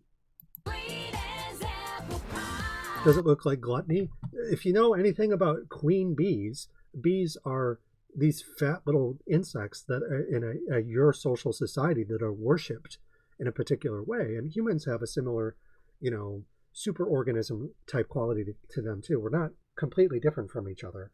And that hive mentality, Metamorphosis by Kafka, and so, like, that kind of thing, again, that does speak to gluttony, absolutely. But the gluttony in Kafka, for instance, is more society eating the bee, because there's a cannibalistic element to insect culture, human culture, insect politics. Yeah, you know, this kind of thing as far as demonology goes, wish fulfillment, playing with unequal exchange. You know, the queen is having a power imbalance, but also transformation. Here, she doesn't really transform that much, but the idea of a transformative experience from consuming sugar as a drug, sugar is addictive, that absolutely speaks to gluttony. You don't have to be fat on the outside to be fat on the inside. This can affect your mind. This can affect your diet. You can have diabetes and be skinny, for instance.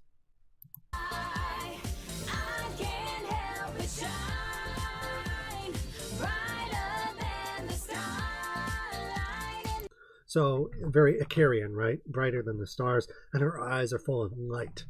And she's soaring, she's defying gravity, and you know, that classic sort of Icarian sense, long before Elphaba sung it in the musical 2004.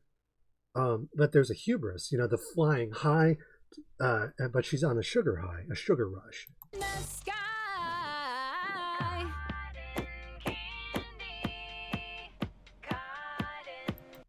And she's kind of embarrassed because she's not tapping along with this hive kind of mentality. And there's this big bruiser that she's kind of into, but he's the muscle for the queen. She's not the queen.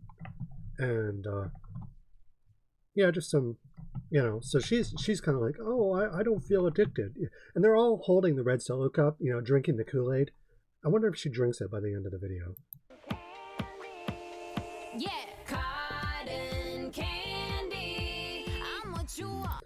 So the whole time, right, she's...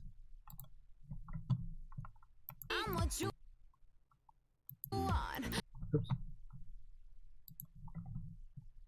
You have the queen bee, And she's checking out the main character, basically. This performance isn't really the performance for the drones, but it's also to recruit new members to her cult. And, cults do feed off each other. People go to a cult leader, a megalomaniac, and they look for that kind of cult leader to follow the leader. And she's seducing. This is the bee dance. This is the rock dance from the Lost Skeleton of Cadavra. And it also makes me think of the Japanese sun god, whose name I can't pronounce, but basically like this sun-like entity, if you're familiar with Japanese mythology. Chimeras aren't just animals, but they're also different mythologies coming together. It's not just the Western gods, but also like Shintoism, the fascist side of Buddhism. And that kind of mythology is at work here. And she's basically the eyes of a sun god, also the Egyptian god Ra. There are plenty of fascist cultures throughout history and imperiums, older imperial forms that would worship the sun. And she's basically looking down at Luna and basically being like, oh, what are you waiting for? Drink the Kool-Aid. I'm what you want, not what you need. So what you want? You hungry? Take a bite. You hungry? Take a bite. And she's basically gluttony, right? And this is where we start to see it, because, it is true. Like, the design is more like, you don't know exactly what you're looking at when you see this design, but she's a queen bee, and she has that thorax kind of wasp waist, quite literally, but she's a combination of different animals. She's like, you hungry, take a bite, and she shoves that down this person's throat. And now you can see that play out a little bit more. The cracks are starting to show in the image. Get fucked tonight. Get fucked tonight. So this is where the gluttony starts to. She's not just a cult leader, she's a pimp. She's a madam running a brothel. And again, you could say, well, that's lust, but isn't lust also equivocated with gluttony in Victorian tales? Like if you read The Mysteries of Udolpho, where Valancourt goes to Paris, the city of sin, gluttony, lust, and various other things, they all exist under the same roof, and you have someone that leans more in a particular direction. So you don't have to treat them as discrete. But then again, this is more of a postmodernist, deconstructive approach, but that's kind of how I roll. So I don't have a problem with that. We don't just have to have a singular reification of something. We can have certain versions of the character, like a final form, be that way, of course. But, that smaller, more unassuming form, the human-sized version, they don't have to be like that. So what you want? Your queen bee brings the sweet stuff. So again, she's a provider. She's the first one's free. She brings the sweet stuff, and she has all these like supersized fruits. It's like a jello shots basically, but it's a giant fucking bowl. And these, it's just like super, super huge. But again, there are no poisons, only poisonous doses. So this kind of thing does make me think of gluttony. And we have a purveyor of gluttony versus an embodiment of it as more like a cartoon character. But I can still glean what's going on. Like, again, I'm more educated than a lot of her younger audience probably are. I've written multiple books on this. I have my PhD in Gothic poetics.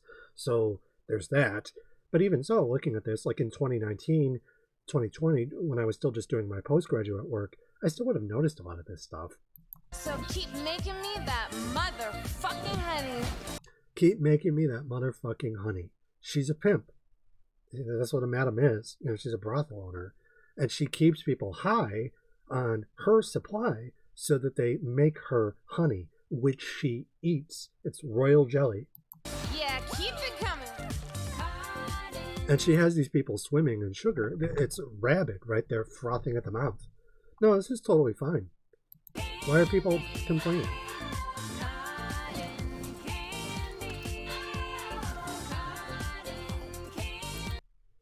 And they're all basically saying, hey, consumption is fine. Indulge, right? This is the vice argument.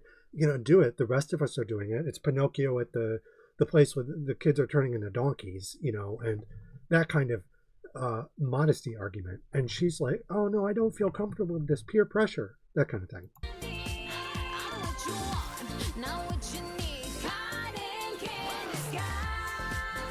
And she's flying around buzzing like a bee. She's raining candy like a piñata. This is all gluttonous. This is like a critique of Halloween, even if every day is Halloween and kids are eating that American controlled opposition candy kind of stuff. Instead of brain food, it's brain rot. If your brain was like a set of teeth, this kind of thing would rot your brain. Sweet as apple pie. Sweet as apple pie, a critique of is American as apple pie in baseball, that kind of thing. So yeah, no, this is totally fine. Again, this is largely allegory. It's not exactly subtle, but it's also not something that like beats it over your head with like the most obvious of images.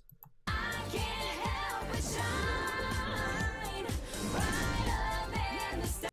It's brighter than the stars, okay, this is like splitting the atom, and it's like a nuclear explosion, but it's raining down cotton candy. Cotton candy skies. Sweet as apple pie. I can't help And here we see, okay, Sue's pole dancing, and she's got the forearms. I forget how many limbs bees have, if they have 6 or 8, but maybe it's 6 because of her legs, so it'd be 4 arms and 2 legs. But in any event, yeah, it's like this is. Let's finish it real quick. brighter than the starlight in the sky. Okay, so yeah, that kind of thing doesn't really bother me. Just watching it, I'm like, all right. Now, if we go back to this, yeah, if you look at this character design in isolation, then yeah, it doesn't look very good, but it's also clashing with the background. It's not the most endearing shot of the character. It's what you would call a candid pose, as opposed to one that's more photogenic. So this argument, the way it's framed, literally framed with the image around it and the way that they're reacting, and just look at them and what they're looking for. Obviously, they're not the droid that this person is looking for, but they're also kind of missing the allegory behind the character too. So sorry it took so long to explain that, but I wanted to go over that before hearing them talk about the character more. And dissect their form bit by bit. So, wipe your memory. Forget everything you know about this character and treat this like you've never seen her before in your life. Why? Why do we have to do that? Like, you're saying that you have to have something that yields itself to that initial sort of gut reaction. And it's like, no, I don't think you have to do that, because that kind of thing really only makes sense under controlled settings like this.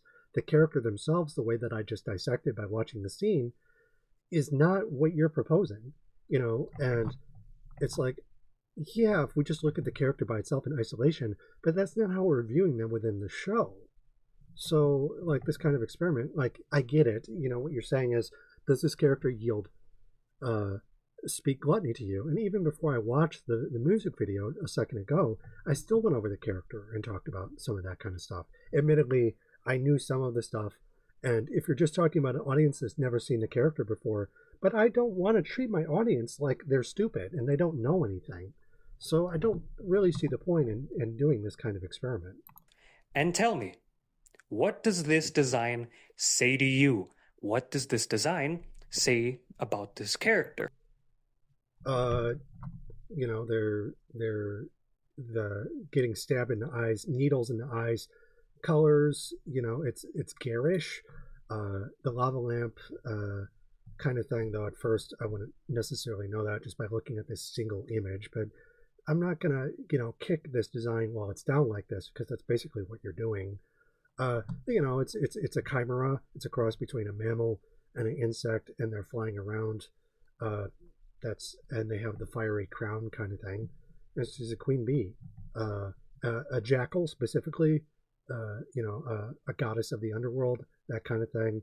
And if we listen to the video itself, which only takes 2 seconds, I'm what you want, not what you need, brighter than the stars, that kind of thing. Okay, that takes 2 seconds. So it's still cursory, but it's within the chorus of the song, which is like 10 seconds. So removing the character from their own environment is kind of dressing them down in a way that they're not going to be exposed to. Like, if you're just looking at this from an advertising standpoint, that's one thing. And I'm like, sure, it's not the strongest way to advertise this in isolation, but in terms of the show, it's fine. If I had to guess, most, if not all of you, would not at all say the sin of gluttony. So you're showing her stomach and saying she's skinny. That's literally what you're doing there. And she has a wasp waist. But you also have to keep in mind that gluttony isn't just the embodiment, I'm a glutton, but she's a madam. And she's making other people glut for her. She's a pimp. And she's whoring people out. That's still the sin of gluttony insofar as the relationship between her and her audience, making her that honey, which she then eats. So that makes sense. It might not be immediately obvious, but the moment I started watching the video, I'm like, okay, I get that. And I went into it learning more about the character because I didn't want to just dismiss them out of hand because they didn't embody gluttony as in they're gluttonous, but rather they're appealing to other gluttons, which is absolutely what they're doing. And also, gluttonous people don't have to be fat. That's another thing. So you're being kind of fat phobic by saying, implying she's not fat. Like, there are eating disorders generally are, fat on the inside, skinny on the outside, or skinny fat, that kind of thing, and the metabolism, and the honeybee thing that I mentioned earlier. So there's a bit of fat phobia going on here, but also an over-reliance on Dante. There is nothing about this design that tells you she is gluttony personified. According to Dante. And any part of her that tries is far too weak to convey anything meaningful. I would disagree. See what I said earlier. Gluttony as a sin is an insatiable lust for food. Yes, but that goes both ways. It can be, are you the person who's eating the food or are you the person who's giving it out? It's a relationship between you and someone else. So you're arguing for the medieval 7 deadly sins approach, which is a particular usage of that, but it's anisotropic. It can go, meaning it has different significance depending on the direction of that. You're saying that it has to come from the point of view of someone who's fat. It's literally the image that you're supplying here. And that's problematic because it's not the only interpretation of this kind of thing. We can move past Dante. That can leave you eating your way to death if left unchecked. And all this doesn't that describe her audience? Eating yourself to death. You don't have to be fat to have an eating disorder.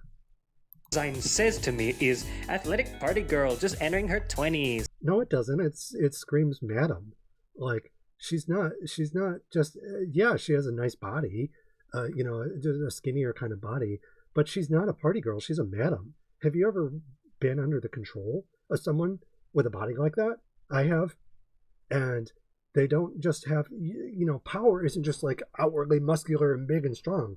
Madams are often quite tiny, but they run, a tight ship. So no, your interpretation is wrong. Or wrong in the sense that it's not, it's wrong in terms of the character. That's not the vibe they're giving. They're literally the queen bee. Bees are not big. Termite queens are, but she's not a termite. It's a bee. To be fair, she's also written that way in the show, but that's also a problem because, why the fuck would you write an ancient demon personifying a cardinal sin as some random high school thought? She's not a random high school thought. Also, thought is a slur. That hoe over there, it's sexist. Just might want to watch out when you're using language like that. In terms of ancient demons, what do you think demons in ancient Egypt personified? Gods from ancient Greece to ancient Egypt and various other cultures would personify different things. And you're saying, first of all, you're mischaracterizing her as like a high school, valley girl. It's she has kind of like a young influencer kind of thing. But that's the thing, right? Is what do you think monarchs are? King Tut was a boy king. So these kinds of things, it's not like your idea of ancient is hauntological, which means that it exists between the past and the present. But you're prescribing a particular idea of ancient to what you want this character to be, which just doesn't have to be the case. And it's like she might be young, she might be stuck up, make me money, more views, tune into me. I give you a taste of sugar. It's a parasocial relationship. But the idea that this isn't ancient is bullshit because there are plenty of ancient gods that were sex symbols. The jackal, Anubis, and combine that with the Eater of the Dead, Emit, and various other chimeric forms, and furries from ancient Egypt into the present, that goes back, 5,000 years? Thereabouts. And so you're acting like this is ridiculous, but you're just kind of showing your own ignorance in regards to mythology. Because it's not just, when you talk about cardinal sins, you're talking about medieval Western Europe, but there's so many different ways that you can play with this beyond just that. But I digress. Now, I have heard one argument where she looks that way because she's supposed to lure you into committing the sin. Yes. By looking like this ideal version that doesn't suffer. See, and we have the bias of, like, she's comely on the outside, and then he wants her to be, like, super abject and monstrous on the inside. So we see this video maker's bias where he wants that monster fucking kind of thing, where he wants that gross, hideous final form. But here's the reality. A final form doesn't have to be like that. That's him leaning more towards Dante. It's him leaning towards that torturous, strict duality. You know, there's a gentle and a strict side. But you could also just have her be a madam, which is totally fine. You know, it's just, as long as you're communicating some kind of vice narrative, that's what matters. Any of the problems that the sins should cause. And you know what? It's not just problems, though. It's a relationship of power. So you have the queen bee, and she's offering people certain things. They live in hell, and they're seeking some kind of release or escape. And it's explaining the dynamics of power exchange more broadly. So it's not just, she's not just flagellating. She's not torturing herself, and she's not hiding some grotesque, ugly side, the demasking of the Scooby-Doo villain, basically, which is what this person's clamoring for. Or what you see is what you get, which is totally fine with demons too. They don't have to have more than one form. They really don't. They can transform, but the transformation is as much about the offer, the Faustian bargain, which doesn't necessitate the changing of a body. Like Mephistopheles is the same throughout the entirety of Faust. Are you going to critique Christopher Marlowe for that? I would definitely think of that as good character design. And again, you use the word good, like good according to what? You know, your particular approach, sure, and I understand what you're saying. I'm also saying, however, that it's not the only approach that there is, and that Vivziepop's approach here, there's nothing really wrong with it. That was the intent. You see, Intent doesn't matter. Allegory does. If there's something accidental that occurs, that's allegory. If you watch Star Wars, and you could say, oh, well, it's a Marxist critique of capitalism through a Western outer space hybrid with medievalized elements, regardless if George Lucas intended that or not, it's still something that we can walk away from. It yields a lot of the allegory quite sharply. Intent doesn't matter, outcomes do. So you're putting way too much emphasis on intent, because you could look at that interpretation of the character and you're like, I don't think that was the intent. That does not matter at all, because I can look at this and be like, intent or not, I can walk away from the show with something useful. And you're saying, well, she didn't intend it, so we can't use that interpretation. You're literally policing the show, which is bad. Don't do that.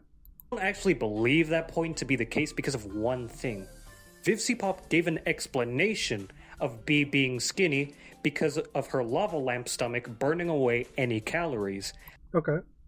And that would be just such a pointless thing to give an explanation to if all you were trying to do was just make her an ideal version to lure people in.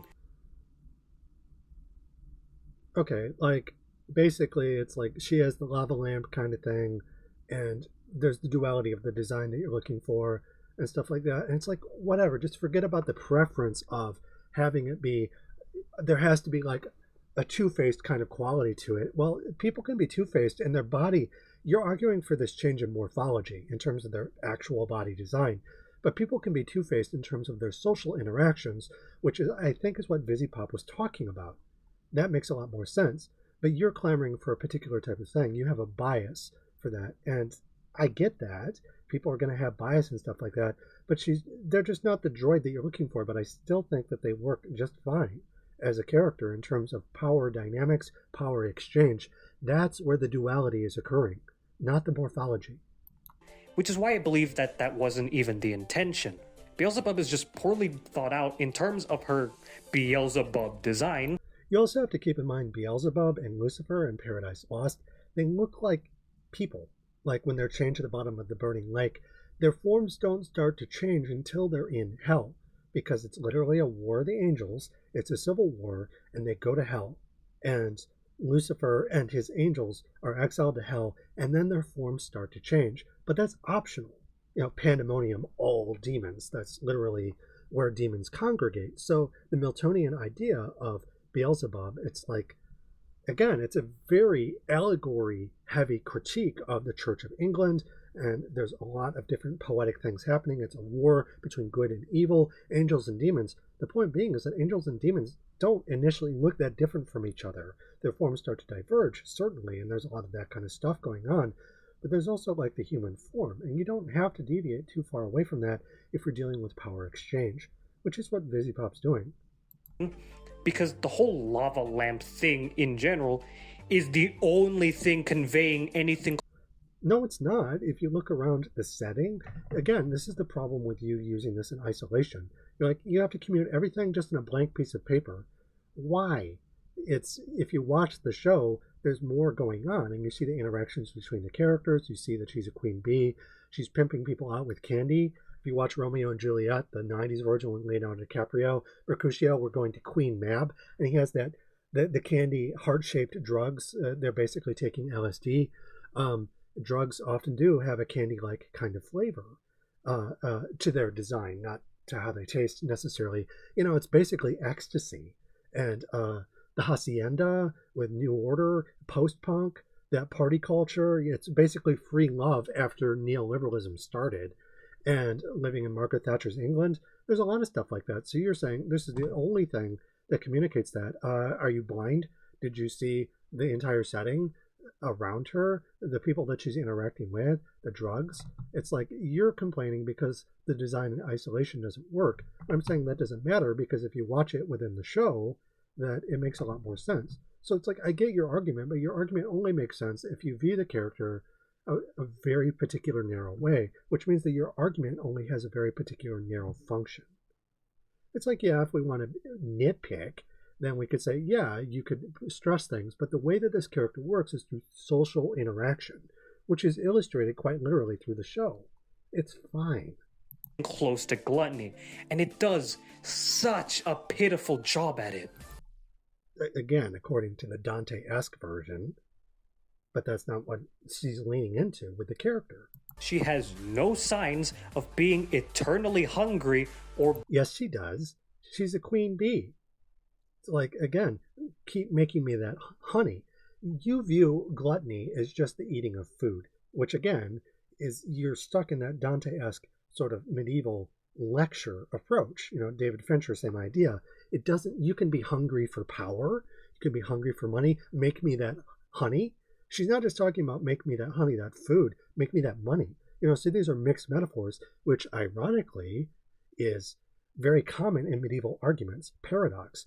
Things are not discrete in terms of food, sex, murder, death, power, social interactions more broadly. So you're saying it just has to be food, but you have like this very modern, atomized, narrow view of what gluttony means, which itself is hauntological, because I don't think that Dante was merely preaching that. At least there would have been allegory within Dante's Inferno that would have talked about, gluttony more broadly as a sin. Yes, there's an exhibit that shows people eating food, eating themselves to death, or whatever the punishment was, I forget, in the original Inferno, but you're basically prescribing a particular form of medieval dogma that unto itself is not really of the historical past as much as you might think. It's ahistorical. It's hauntological. That's a problem. Being a deranged junkie like you would expect. You're saying she has to be a junkie. Her audience is the junkie. That's the gluttony element. From a demon representing gluttony. And it just makes her feel like she was designed without her very character in mind. I don't know. I feel like it makes perfect sense. Have you seen people like her in real life? Where it's a critique on a particular form of modern culture, not ancient to medieval forms necessarily, but the way that queen bees historically would abuse people. Think of Elizabeth Bathory, for instance, and the way that she used the blood of virgins to stay forever young. That's not a modern representation, but also she's not just bathing in the blood of virgins, but it's also sanguine and the humors. and black bile, phlegm, yellow bile, and sanguine. And so there's a lot of different renditions here, but you're prescribing a very particular thing, which it's prescriptive. That's not a good critique of Vivziepop. That's just you having bias. Another point I want to make, also using B as an example, is that she had... Also, it's a play on words. B, Beelzebub. It's a bee. So it's a particular poetic, it's a play on words, basically. I don't know, I think it's kind of clever. But she's also a hummingbird, so she's a mammal, but she's also an insect. Hummingbirds kind of feel like that in real life. So, it's just, again, this is not rocket science. Has absolutely no intimidation or disgusting nature. Have you ever been abused by someone smaller than you? Have you ever had someone push drugs onto you? Drug dealers don't have to be big muscle. The Faustian element is that they're small and unassuming. Don't underestimate sex pots, honeypots are dangerous. Like, they have power. It's not just might makes right. It's not just like if you've ever been drunk on someone. Like, they're incredibly intimidating. I'm speaking from trauma. You don't seem to have that, but it's disgusting too from a morality argument, just from like a Victorian standpoint. All of this would have been reprehensible to them. Gluttonous consumption. But you're focused so much on that morphological design that you're missing even that. Despite her high yet horrid status in hell, when you hear of a higher rank... See, again, like you talk about the same body problem, but then all your demons kind of look the same. They're all black, they're all red, they're all strict, like a cockroach, some kind of, I don't know, crocodile, Tyrannosaurus Rex, whatever this is, the Medusa. It's it's like a Guts Berserk kind of ripoff. Basically, you want Cenobites, you want the Xenomorph, you want Emmet, Eater of the Dead, you want the things that snap and bite, to run with wolf, tooth and claw, that kind of thing. But there's more than one kind of demon out there, my dude. Demon being the embodiment of a sin of any kind. And you're saying that sin has to just be a very particular kind of rendition. Like, this is very like fascist. This is very the biker gang from Mandy. These are the Cenobites from Hellraiser. Like, there are more demons than just those. You want a very strict, harmful, physically harmful, sadomasochistic kind, but it's like, and fascinating fascism and Susan Sontag, that kind of thing. And it's like, no, that's a very narrow rendition of demons. And you're saying, the final form has to be that. And that's just you being prescriptive again. You would expect something terrifying. Terror is subjective. So you could have something like this that is terrifying. This doesn't scare me. This isn't terrifying. The stuff that terrifies me is more like B's normal form, because that reminds me of my abuser. And they were strict, and I've had different exes in the past. One who was really tall, had like 100 pounds on me, and would walk around the house in high heels and the leather BDSM kind of get up. They were my strict mommy-dom, basically. They taught me a lot about BDSM and power exchange. That was scary for sure, but I also like that kind of thing. I'm drawn to it. It's not terrifying to me, even though it belongs to like the Anne Radcliffe School of Terror, The Chase of the Numinous, with Rudolf Otto's Idea of the Holy, 1917, that kind of thing. But you're saying like there has to be like a particular anisotropic, like, I'm so scared and I'm just afraid and I'm submissive towards this numinous kind of body that's promising me like psychosexual, sadomasochistic harm. That's not the case. Terror, according to Radcliffe, is something that excites the emotions. It's orgasmic. It's rapturous. It's like instead of Edmund Burke's, the idea of the sublime is terrifying the fear of pain, which is what you're prescribing. It's like exquisite torture, which it could be a torture which is calculated risk. Oh no, I'm in danger, which, to be fair to your argument with Radcliffe, she was largely afraid of like mutilation and rape and stuff like that. But it could also just be ravishing in terms of a fantasy. It could be power imbalance, and that can be kind of cute and fluffy, at least in terms of the aesthetic. So no, it doesn't just have to be this one particular thing. Terror can mean a lot of different things. Trust me, I have only written 5 books about this. Dangerous feeling, maybe even grotesque, depending on the sin. And yet, the Beelzebub and her fellow sin. Okay, so what's wrong with this? Like, it's just a particular rendition of things. It's approaching things from a different viewpoint than the medieval. Sins are extremely underwhelming in that. Well, again, though, it's happy Gothic. There's a clown, a couple furries, couple whores, this, and the dogs themselves, the animals, it's just like, okay, they're furries, clowns, and whores. Like, what's wrong with that? You're saying, you're basically prescribing, no, you have to be strict, and you have to be a very particular, vices and virtues have to take a particular kind of thing, and that's just not true. Regard. None of them feel very horrid or powerful like they should. I would disagree in terms of power. And again, horror, this isn't exactly like Catherine Dunn's Geek Love, where they're biting the heads off chickens, but you still have that carnivalesque.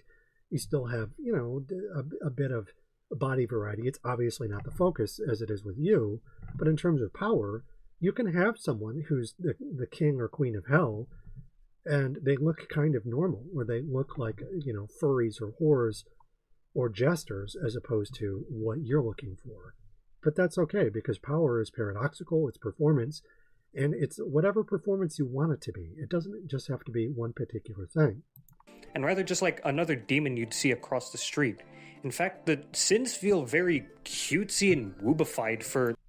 Yeah, according to Catherine Spooner's Happy Gothic. But why is that a sin in your eyes? For you, the virtue is that they all have to look a particular way. And for you, it's sinful that, oh, these are cute. You can't have cute demons. They can't all be cute. And if you're just arguing for variety, that's one thing, but it seems like you're prescribing a particular kind of demon, and that's a problem. What they're supposed to be.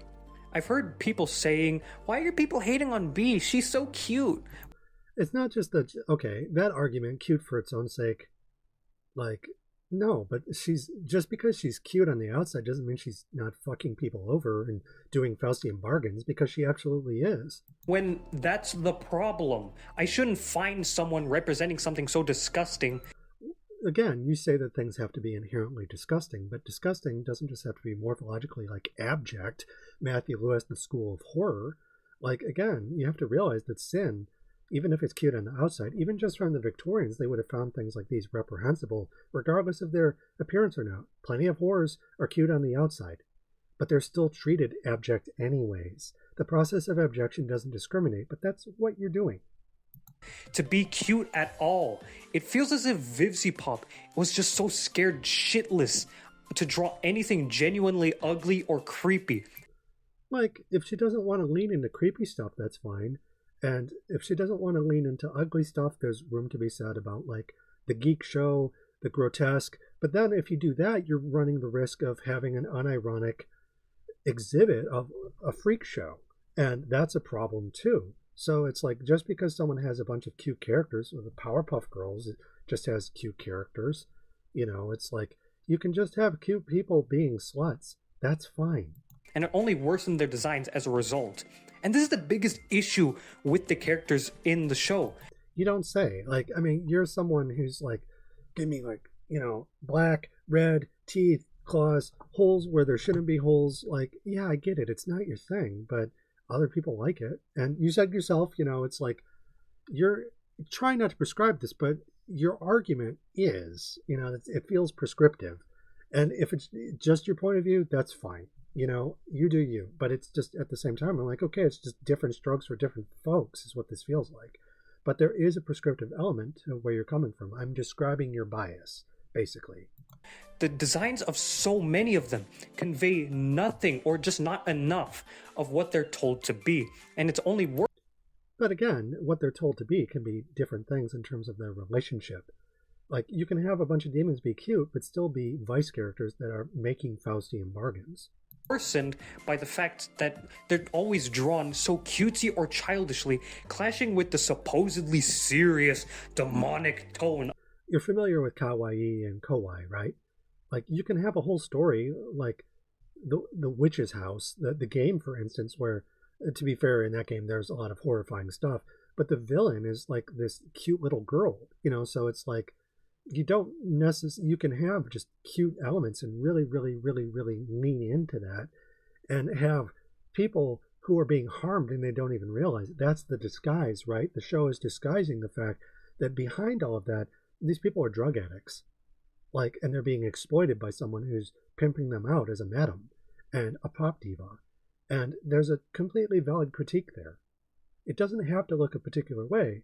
Like, and that's the thing about allegory, is that you're often dealing with reality as having hidden elements. And you're like, no, everything should just be inside out, and you should just see all of everyone's organs, and they should just be these hideous aborted monstrosities. And it's like, no, that's just one particular way to do it. But all I'm hearing from you is that it has to be this, and if it's not that, then it's annoying. And it's like, well, if the whole show were just cute and or not cute and abject, would you be complaining, or would you be as happy as a pig in shit? So it's just not your thing. It doesn't float your boat. Okay, I get it. Of the story, Alistair barely looks like a serial killer. Okay, the irony with that is serial killers operate through disguise. They look normal. They don't look demonic. You're saying that serial killers have to look demonic? Then they're not good serial killers. Have you ever seen Jeffrey Dahmer or Ted Bundy? Better example. Like, he's handsome. He's unusually handsome. A lot of serial killers tend to look, like a 5 or a 6 if we're just using like the 1 out of 10 sort of like beauty scale. But it's like serial killers look normal. They hunt through disguise.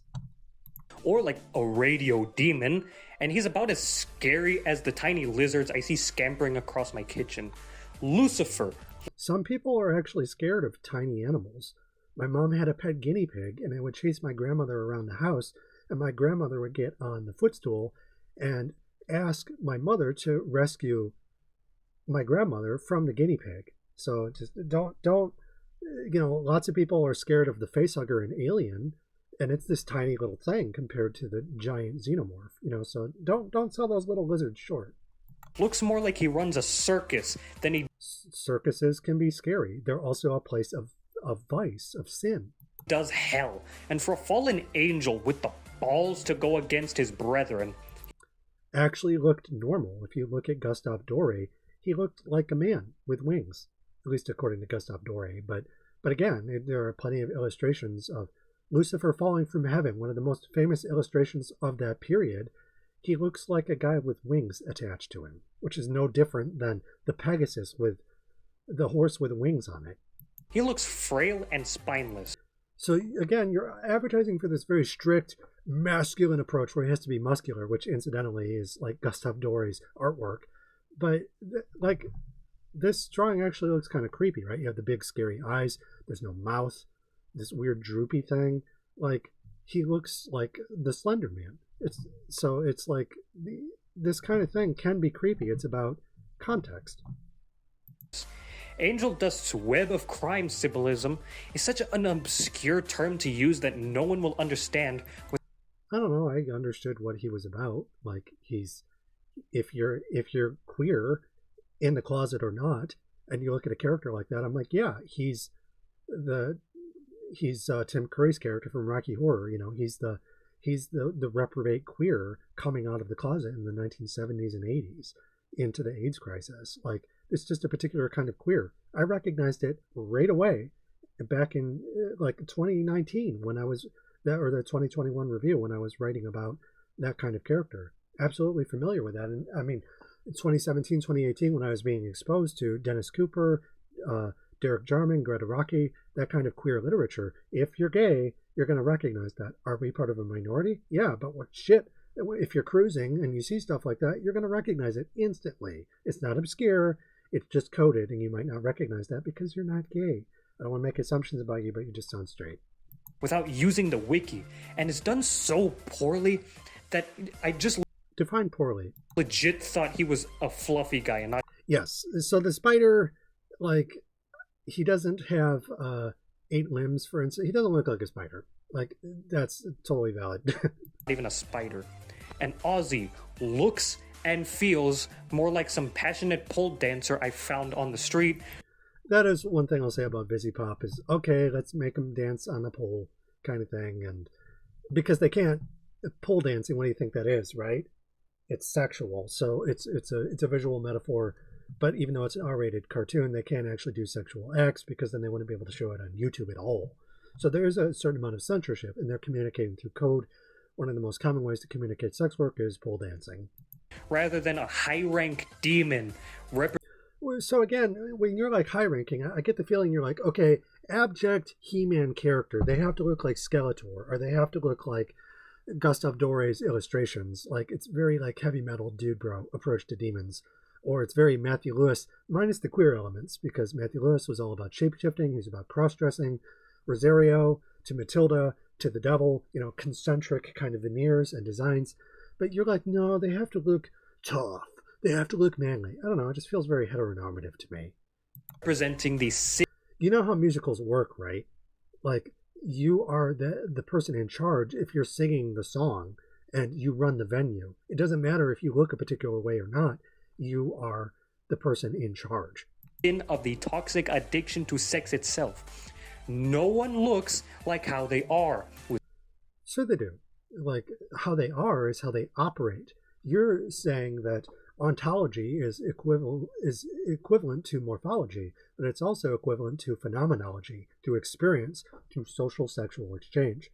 So again, like, your ontological argument is strictly morphological, which I would argue is a limitation. With very few exceptions, and whatever presence they're supposed to have is watered down by how ooh-woo cutesy they are. Yeah, I would argue that you're making C.S. Lewis's argument. It's the teetable paradise. It's everything's cutesy. You want to be dominated by the strict Dante sort of demonic. You want to feel that numinous kind of fear. I get it. I'm a numinous junkie. I like that kind of thing. But I also like mommy doms. I like that human kind of body. I'm not a monster fucker like the kind that you are. I want tits. I want hips. I want a tush, a rack, and a box. Or a cock. And like, so different strokes for different folks. We have hybrid sort of desires. You have a very narrow kind of thing that you're advertising. That's fine. I'm not going to yuck your yum. But at the same time, it doesn't discount that it's going to be a love-hate it kind of thing because it's not going to appeal to everyone, which is true for Vivziepop, but also your argument. Hey, this is Future Eldrin here again, and I just wanted to give about 3 additions to the main point because I feel it's a bit incomplete without them. One being, I don't entirely hate these designs because they look good. They look great even. Like, they have really nice color theory, really great features and shapes. Like, they just... Yeah, so again, like here you're kind of backpedaling a little bit because you're like, okay, she sucks, I'm shitting on her, but she looks stunning and her colors go well with each other. So which is it? These are like opposite arguments.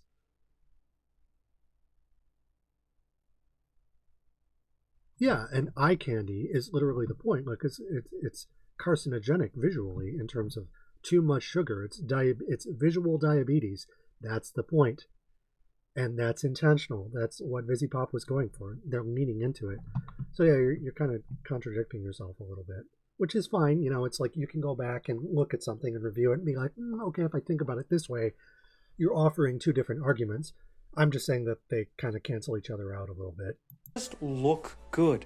The only thing I hate is just how they're used, is how they're just... I don't. I think that, at least in that music video, I haven't seen the rest of the show, so...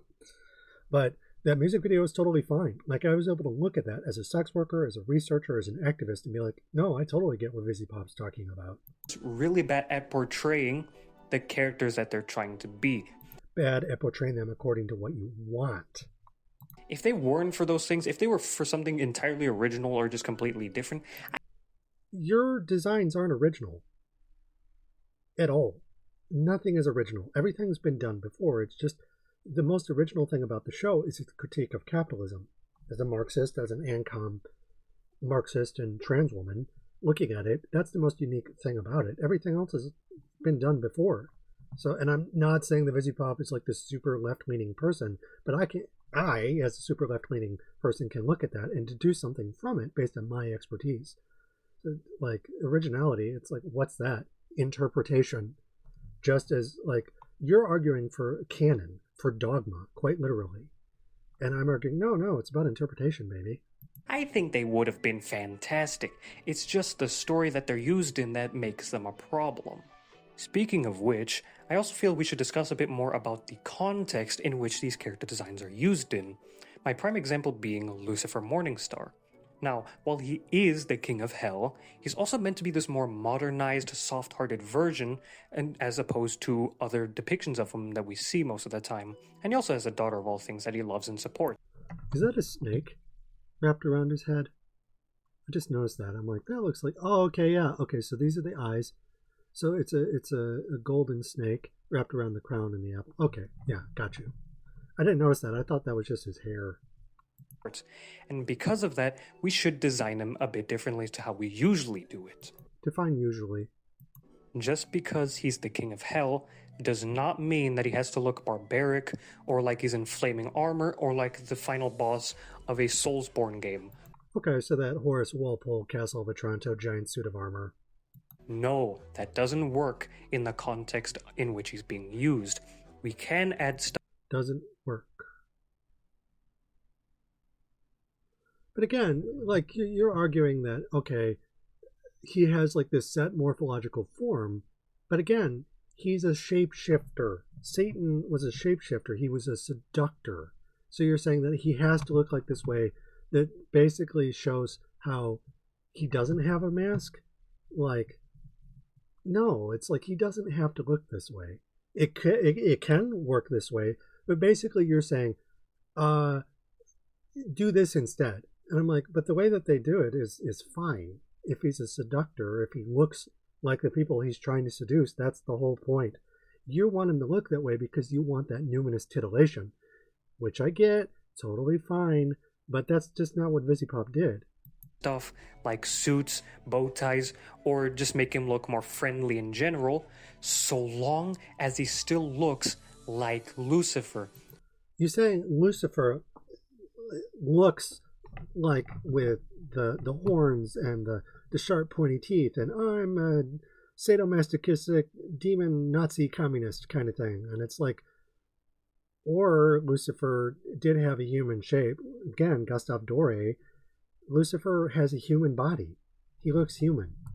And again, since we're dealing with cartoons and the stick body and the oval head and whatever, we're basically looking at human looking people, and they don't have a demonic outer shell. It's their personality. It's how we interrelate with them. That's the demonic element. It's literally as old as drama itself. We can have a slightly subverted version of the source material so long as it's... What sources are you referring to? Because I'm thinking Dante, I'm thinking Paradise Lost with Milton and various other forms. Matthew Lewis is the monk. You're not actually saying what your sources are. Still feels at least a little bit like the source material. In terms of what emotions are you trying to excite? Terror, the numinous, horror, abjection, hauntology, cryptonomy. Like, you have to give me some examples of what feeling you're going for. Otherwise, we'll just have this completely new character that isn't at all like what we were originally trying to depict. You have to keep in mind that people were making the same arguments about Milton in regards to Dante that you're making about Vivziepop vis-a-vis Milton or Dante. Like, oh, well, who the hell is this character? Lucifer from Paradise Lost? Like, not everyone liked Paradise Lost. It was a contentious story. It was seditious. It was arguing for rebellion against, like, dogma. Despite all the weird sort of paradoxes with Milton and who he was as a person, his interpretations of canon were iconoclastic. Like, he just made shit up half the time. So why is that a bad thing? You're literally arguing for demonic dogma. Your idea of the ancient past, which is made up, by the way, and you're saying it has to be this one particular thing. And I'm like, no, it doesn't. That's the enemy of originality, of ingenuity, invention. You want to make things so that they aren't stuck to a particular mode. And if it's not your favorite thing, then that's fine. And if you felt that glimmer of hope when you saw the pilot, which I get because the pilot was more morphologically diverse, I can understand feeling disappointed, but it's not, that's your problem, not Vivziepop's. Or mine, for that matter. It's like, I like the Gothic, I like demons. And I'm totally okay with what they have because I'm not I don't put all my eggs into one basket, basically, which is what you're doing. It'll just have the original source material by its name and only that. And that's the problem with Vivzie's character designs. A lot of the characters, especially some of the more religious-based ones like Lucifer or the Sins, just feel like their entire original source material was washed away. Yes, welcome to postmodernity. Like, you can do that. You can just keep the name. And because then, doesn't that get you thinking, well, why are they called that? This whole video of yours has been that. Why are they called that? Well, why indeed? Find the allegory and you'll understand. Maybe you won't. I don't know. But you could easily, like, you spend all this time thinking about it. It's to get you to think. Whether or not that was intentional on Vivziepop's case doesn't matter. It's still happening. And just added with new features that could have worked if we just kept the sources. It could have worked if we just didn't do anything new or different. Because you're literally critiquing these characters for being different instead of being the same, the way that you want them to be. That's not a good argument. Could have added the suit and the hat and all the snakes and stuff to Lucifer if we didn't just wash away anything that made him feel like a fallen angel. Or he was also a seductor. He was a charmer. He was the giver of gifts. You know, he was a politician. He's literally, in Milton, he's a metaphor for, like, Caesar and similar characters. Like, he's charming because he looks human on the outside for part of it. In the case of Adam and Eve, abashed the devil stood and felt how awful goodness is and saw virtue in her shape. How lovely. And he turns into a toad and whispers things into her ear, poured poison into her ear, you know, Hamlet style. Yeah, it's like there are different approaches to the same character within Milton's story. But part of that is that, you know, he has an outward guise. And if you just stick to that, that's fine. I mean, there are plenty of characters to do. Again, Mephistopheles from Faust, from what I remember, doesn't really change shape. Like, they're just kind of, you know, an avatar of the devil. Or like a king of hell. We could have given all the changes that the Sins had to them if they weren't washed of anything that made them look like the Sins. You're really obsessed with cosmetics, and I get it, you know, you have to communicate things visually, but the show also has sound, it has dialogue, it has music, you know, so you don't just have to rely on visuals to do that, and you seem really hung up on that fact. That's the problem. That is not good character design, because these are not the... Characters aren't just defined by their visuals, they're also defined by their personalities. And just because something's more postmodern or it deviates away from canon, that's not inherently a problem. It's just deconstructing it, and that's kind of what you're complaining about. Which is fine, you can do that, but I'm just pointing out that's what you're doing. Characters that we're trying to depict, these are completely new things. Yeah, so was Milton, so was Dante. Like, the Bible evolved over time. Demons evolved over time. You know, from the book, the Testament of Solomon, to Hammer of Witches, to the Monarchy of Demons, to Faust, to stories that came after that, like Matthew Lewis's The Monk, and any story that you can think of that has a demon after that. Like, Dracula is a story about a sex demon and a vampire. They're not mutually exclusive concepts. And these are modular elements. So you're like, oh, it's new. I don't like new. Okay. That just have their names. Why not? It's you make something different and you give it the same name. It's all a Ship of Theseus anyways. You know, things are constantly changing. That's just how history works. That's how language works. That's how demons work. It's how the Gothic works more broadly. This isn't a bad thing. There are things I could critique about Vivziepop, for sure, but this isn't one of them inherently. That's not good. Okay, good, bad. These are just value judgments. That's not good. Like, to be tautological, like, don't use words like good and bad to make your arguments, because you're just assigning value to something, or you're saying that this is good, this is bad. That's not good. That is ineffective argumentation, because it doesn't... Okay, well, what do you mean by that, aside from the fact that you have bias? One last thing I want to discuss before we get to the final overview. It's just the fact that the transformations themselves just feel so goddamn boring. Like, for example, Luna gets a transformation in one of the... Okay, this I agree with. If you... it's in terms of... Like there's the beast transformation from Neo Genesis Evangelion, where you have the character with glasses and they go beast mode, and they like all these like things are like popping out of their body, and they're like stretching and elongating, and they have a pretty painful looking transformation too, or just an intense metamorphosis. Whereas this, she gets like on all fours and she has a couple of eyes and that's it. Like she barely changes at all, and it feels pretty lazy. Latest episodes, and literally all that happens is that she just goes on all fours and gains a few extra eyes close to where her already existing ones are. And Alistair too, he just gets bigger horns and just grows a few feet.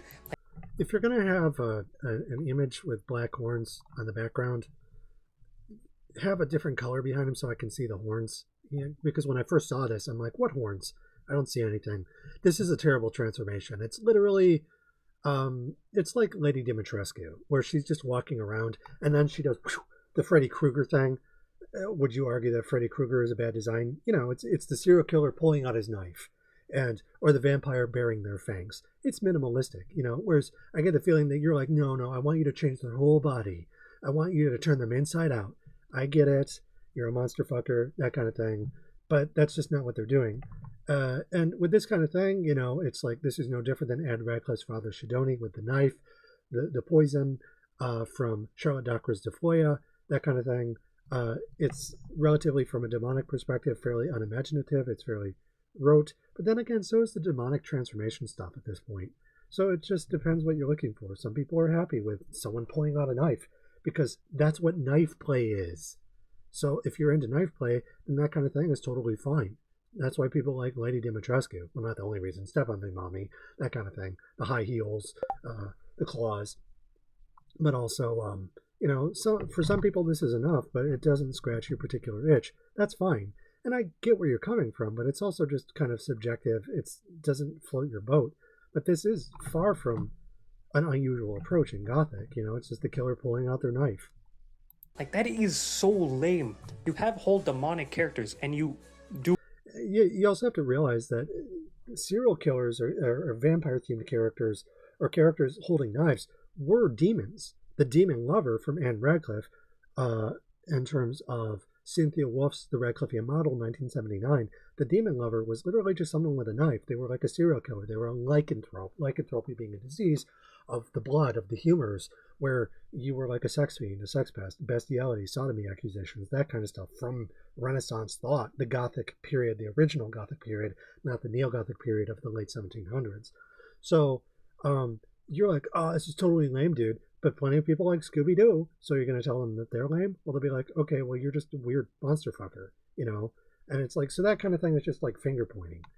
It's just, you're just kind of picking a camp and siding with it, which is fine, but it's just not a very strong argument. You're just saying that you're picking a particular side and saying that the other side is lazy. It's like, well, or no, that they're just not, they don't shapeshift as much. Okay, there's still plenty of sex demons, especially from the early Gothic period, that were just dudes with knives. You almost... Michael Myers is a guy with a knife. Are you going to say that that's lazy? Well, it's not as transformative, but he also has that creepy William Shatner mask that's painted white. It's very creepy, but a huge part of it is how you light it. If you just look at the design, it's very minimalistic, but it works within the context of the film. So it's like, again, you're viewing this from a very isolated thing. Like, if we just look at this without anything else, without the set, nothing, well, of course it's not going to look very good. How's it framed? Nothing with their transformations where they show their true colors or just get more aggressive. Like, if you're gonna do something demonic, give them eyes where they shouldn't be. Like, okay, this is your bias. Like, and this is fine, but this also doesn't look like, okay, if he was transforming into like some kind of final form, this is totally fine. I think this looks really cool. You got like the cassette tapes and the radio stuff. Like, he's this biomechanical xenomorph kind of thing. And he's got the horns and, you know, it's good. Brain sticking out. Yeah, so this is abject. This is biomechanical. It's fine. Like the fingers or the hands or the mouth and tongue. You also have to keep in mind, though, that Vivziepop it's not something, maybe they're not comfortable doing this kind of thing. And you're saying, Vivziepop, give me this icky, gross, gory thing. And maybe they're like, no, because I don't like it. They're the show's creator. They can do what they want. If it doesn't appeal to you, that's fine, but you're just alienated as an audience. which is a valid critique, and that's something that you could say. I feel alienated. That's fine. That's not what you're saying, though. You're saying, oh, I want this. There's a difference. Tongue. Give me fingers for teeth. Give me horns protruding out of their back so much that they look like a deranged porcupine. Yeah, again, like you want these very abject kind of monsters. And what I said earlier a second ago about feeling alienated, you could say, well, Vivziepop, you had hinted at this kind of stuff, so I was kind of hoping for more of it. That's an even better critique. Give me wings replacing their eyes, or just putting them in the arms. Like, give me something, man. Like, you're jonesing. This is the lamest possible outcome you could do with demonic transformations. No, because people can transform without physically changing their appearance. If you've ever dealt with someone who's, sort of a B cluster personality in terms of, different things like narcissistic personality disorder and similar borderline or bipolar disorders, various things like that, they don't change in terms of their appearance. That's what's kind of creepy about it. Instead, what happens is sorry about the beeping, I don't have the notifications turned off. I think that's probably my partner, but as far as all of that goes, like, you can have someone not change appearance but still feel like there's someone beneath the mask and you don't show it. It's just a different approach to things. You're saying it's lame. I'm like, okay, well, that's just what you want. There's a difference. You claim all these characters to be so badass or cool, and this is... They're kind of cool. I like the radio demon. You don't have to be badass in, like, the super macho man Randy Savage from hell kind of approach. Like, the demons don't have to look like Hulk Hogan or sound like Hulk Hogan or worse, act like Hulk Hogan because he's a racist, sexist man to be badass. Sexiness unto itself can be badass. I've read about Amazons. They're strong warrior women, sure, but you can also just have whores more broadly. Medusa's a naked woman with snakes for hair. Especially more modern renditions of that. Older versions are more abject, less human looking, and more recent versions are more like woman with hair, but you're showing a human element with the demonic. That's the whole point of having a human appearance, and Vivziepop is the ratio is just leaning more towards the human appearance. That's fine. You're like, I want numinous, I want badass, and I'm like, I got you, babe. And you could critique Vivziepop for that and be like, it's not numinous enough despite all this human stuff. And you're offering a particular sort of prescription, which is fine. Try this, it'll work. Yeah, but it also won't be sexy for most people. And Vivziepop wants it to be sexy. And that's totally fine in my eyes. But I'm a sex worker and I write about this stuff. This is what you do with them? This is it? That's bullshit. I'm not gonna lie, that's bullshit. Also, I haven't slandered the angels enough. I've mainly just been talking about the demons. So, the executioners just look like some emo band boys. Yes. Yeah, it makes me think of a Insane Clown Posse. Or some of the artwork for Rob Zombie in the mid-90s, like when he was still White Zombie, for instance, some of the sleeve art. Makes me think of that. It's pretty minimalistic. Like, what is this character design? This is awful. It's pretty cliche. With that, we've gone over all my main issues with the character designs, and can now make an overview of everything discussed. So from taking all the points and putting them together, one thing is very, very clear.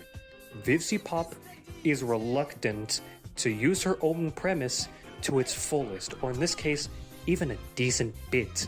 To the fullest in terms of the monstrous designs being more abject, more monstrous, more geek showy. Like, when you say fullest, you have to specify full in accordance with what. So that is something to keep in mind. I don't think that it has to necessarily be one particular thing. I'm totally okay with slutty stuff, furry stuff, even juvenile humor. That's all coming from the medieval period. If it's not your thing, that's fine. But you see, the problem with your argument is you're basically just saying, well, I have a preference, instead of, critiquing her in terms of, well, why is the story weak? Why is the writing weak? Why does it not pay off from a narrative standpoint? Because I could say, there were certain things that, from a narrative standpoint that sound like they're pretty weak, but you're focusing just on the morphological arguments. And that's easy enough to dismiss, because I can just be like, well, guess what? I'm not all about that necessarily. Yeah, I like the numinous, but I also like slutty demon furries, so it's like I draw those all the time. So not a furry artist per se, but I know a lot of furries, and I do some furry art myself, and most of the stuff I do is humanizing sex workers, so leaning into the human side of the equation is totally fine for me. For a story based in the dimension of eternal suffering and agony, again, you're leaning into Dante there. Hell isn't just that. It's also a place of relegation for Victorian fears, which include having fun. Characters feel very tame and underwhelming. None of the characters feel like real demons or angels. Real demons and angels, according to Dante. Again, you're prescribing here.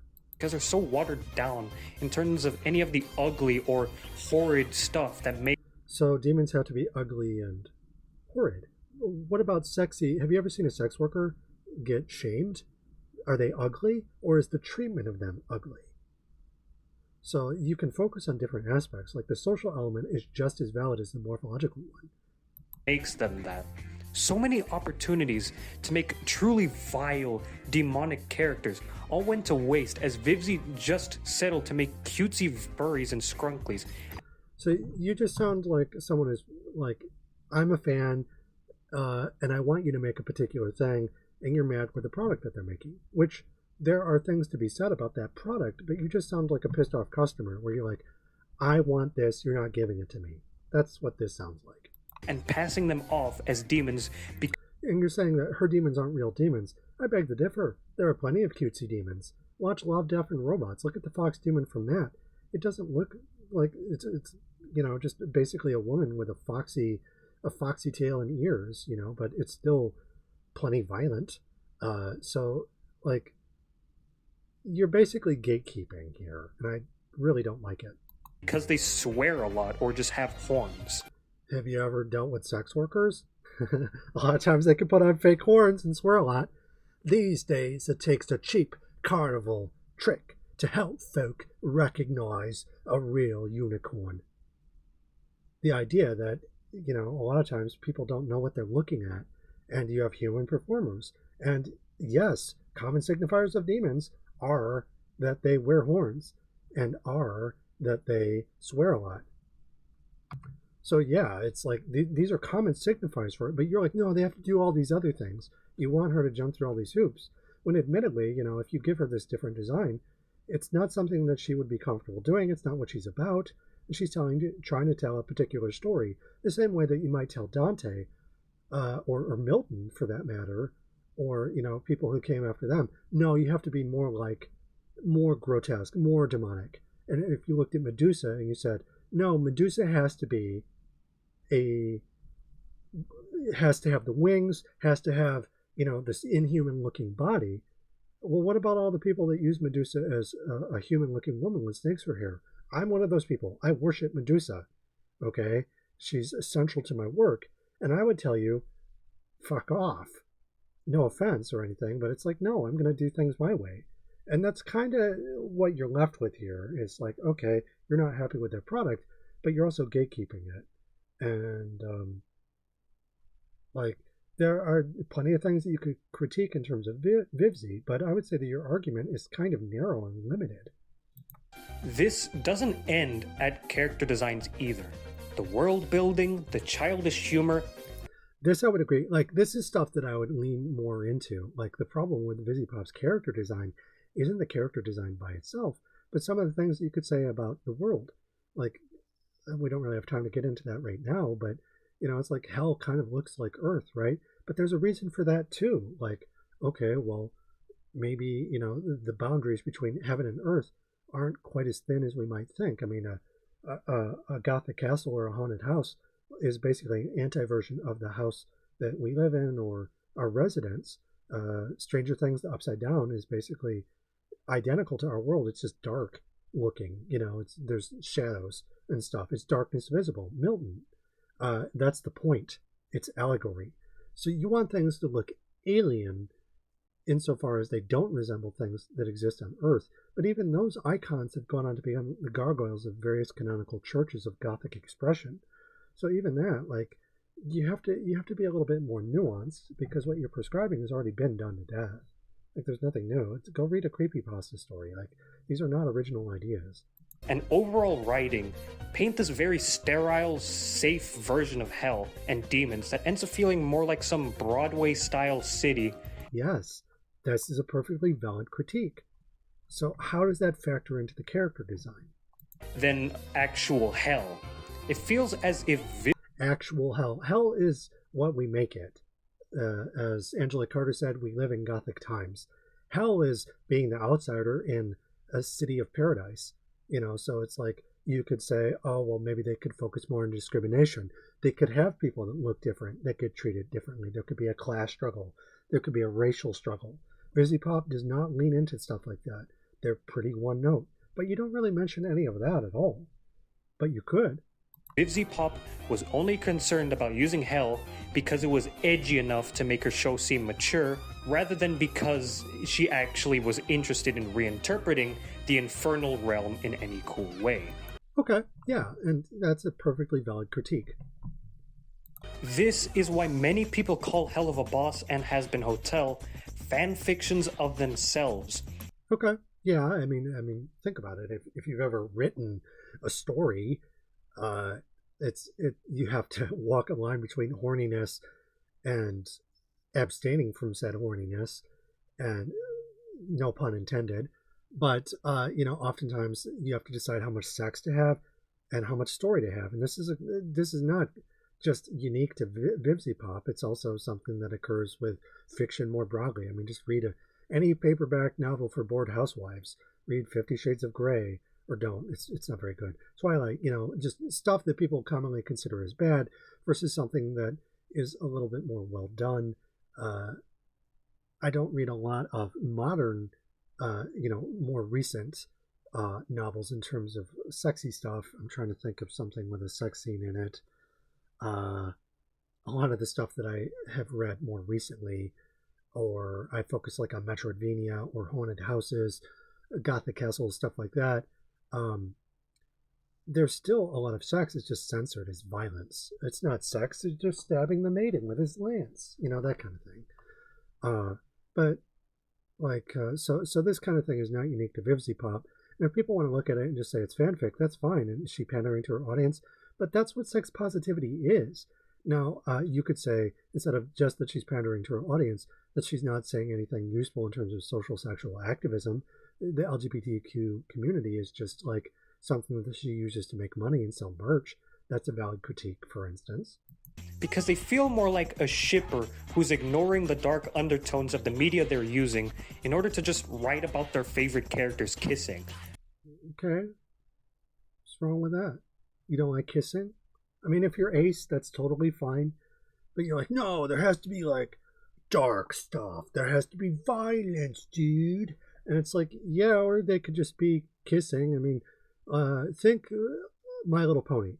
I'm not a brony, but,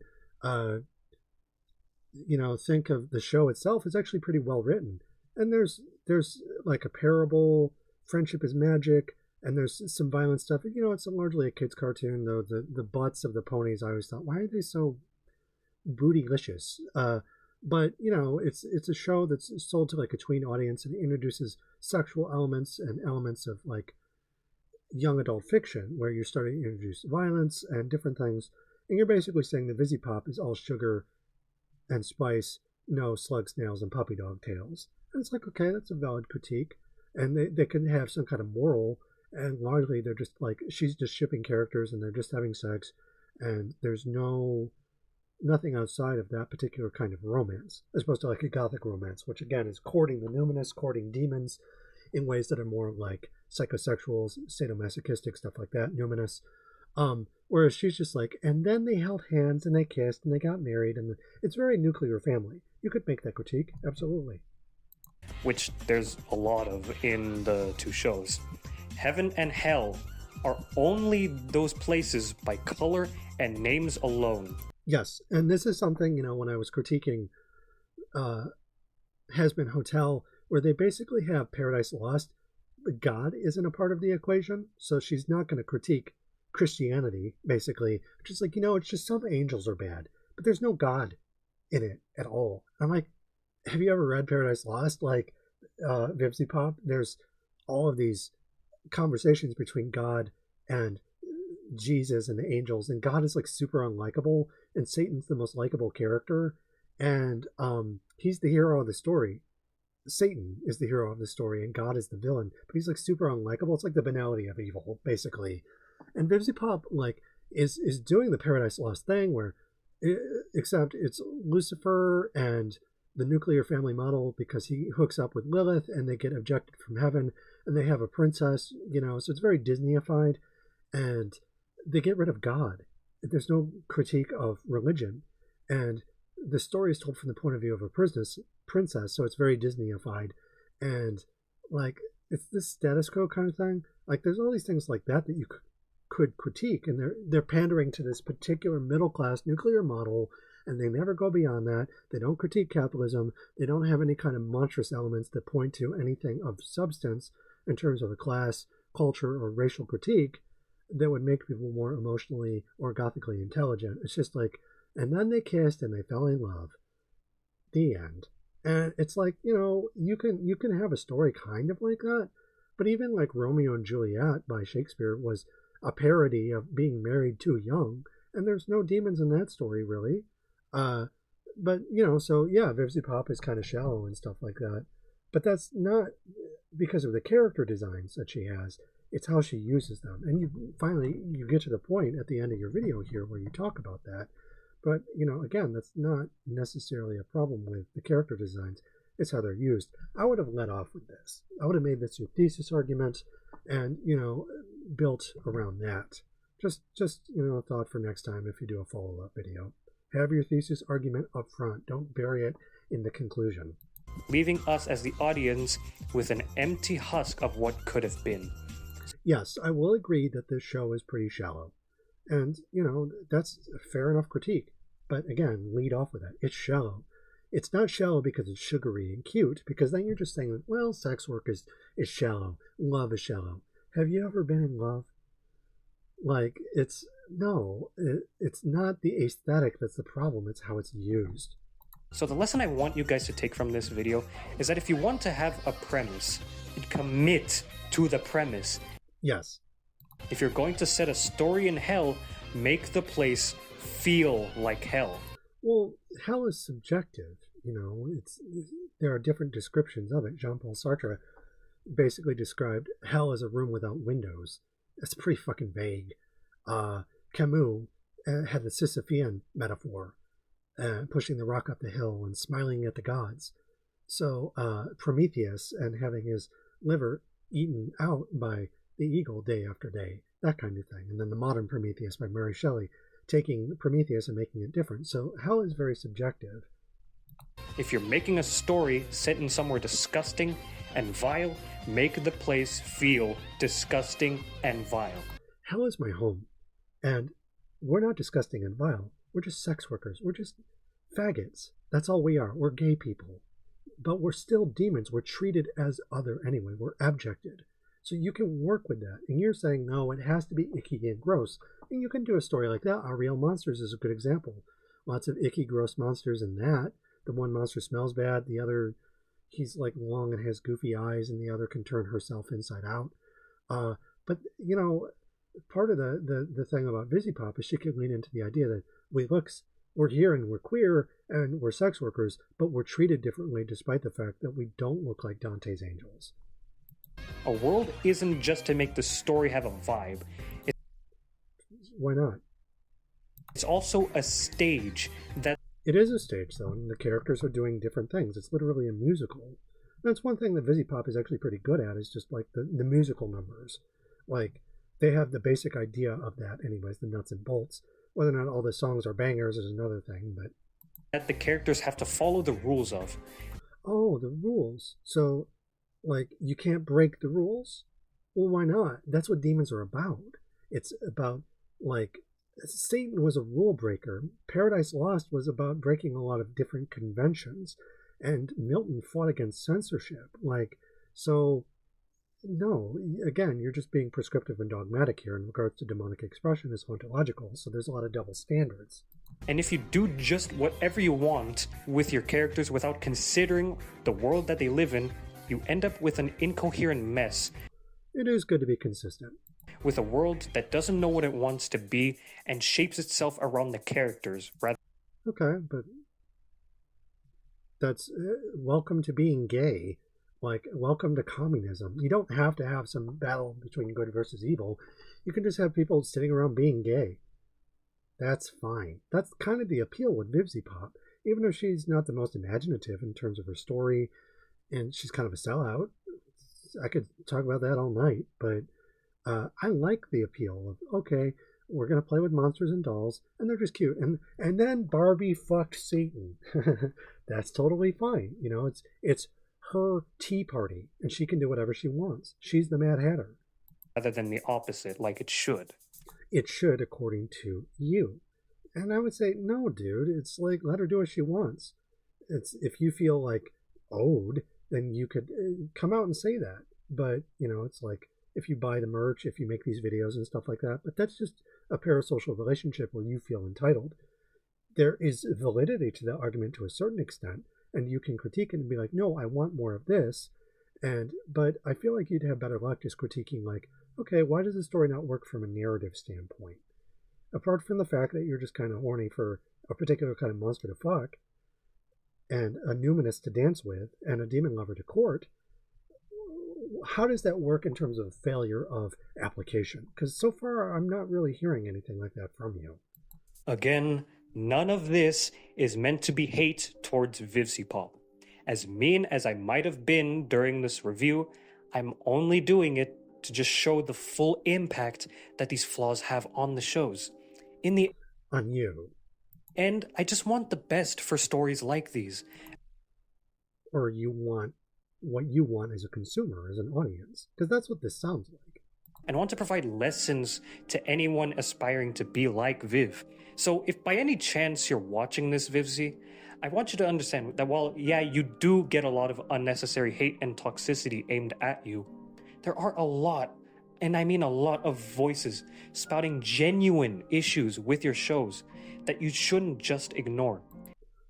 Okay, but a lot of the complaints in your video were basically, this wasn't like Dante. This wasn't like the kinds of ideas of ancient hell demon that I wanted. And you didn't even articulate those super well. Like, you gave some examples, but, you know, you should really have a clear idea of what you're looking for, why you're looking for it, and what you expect of Vivziepop. And it's like, I feel like if you're going to do long form videos like this, you should have them scripted a bit more.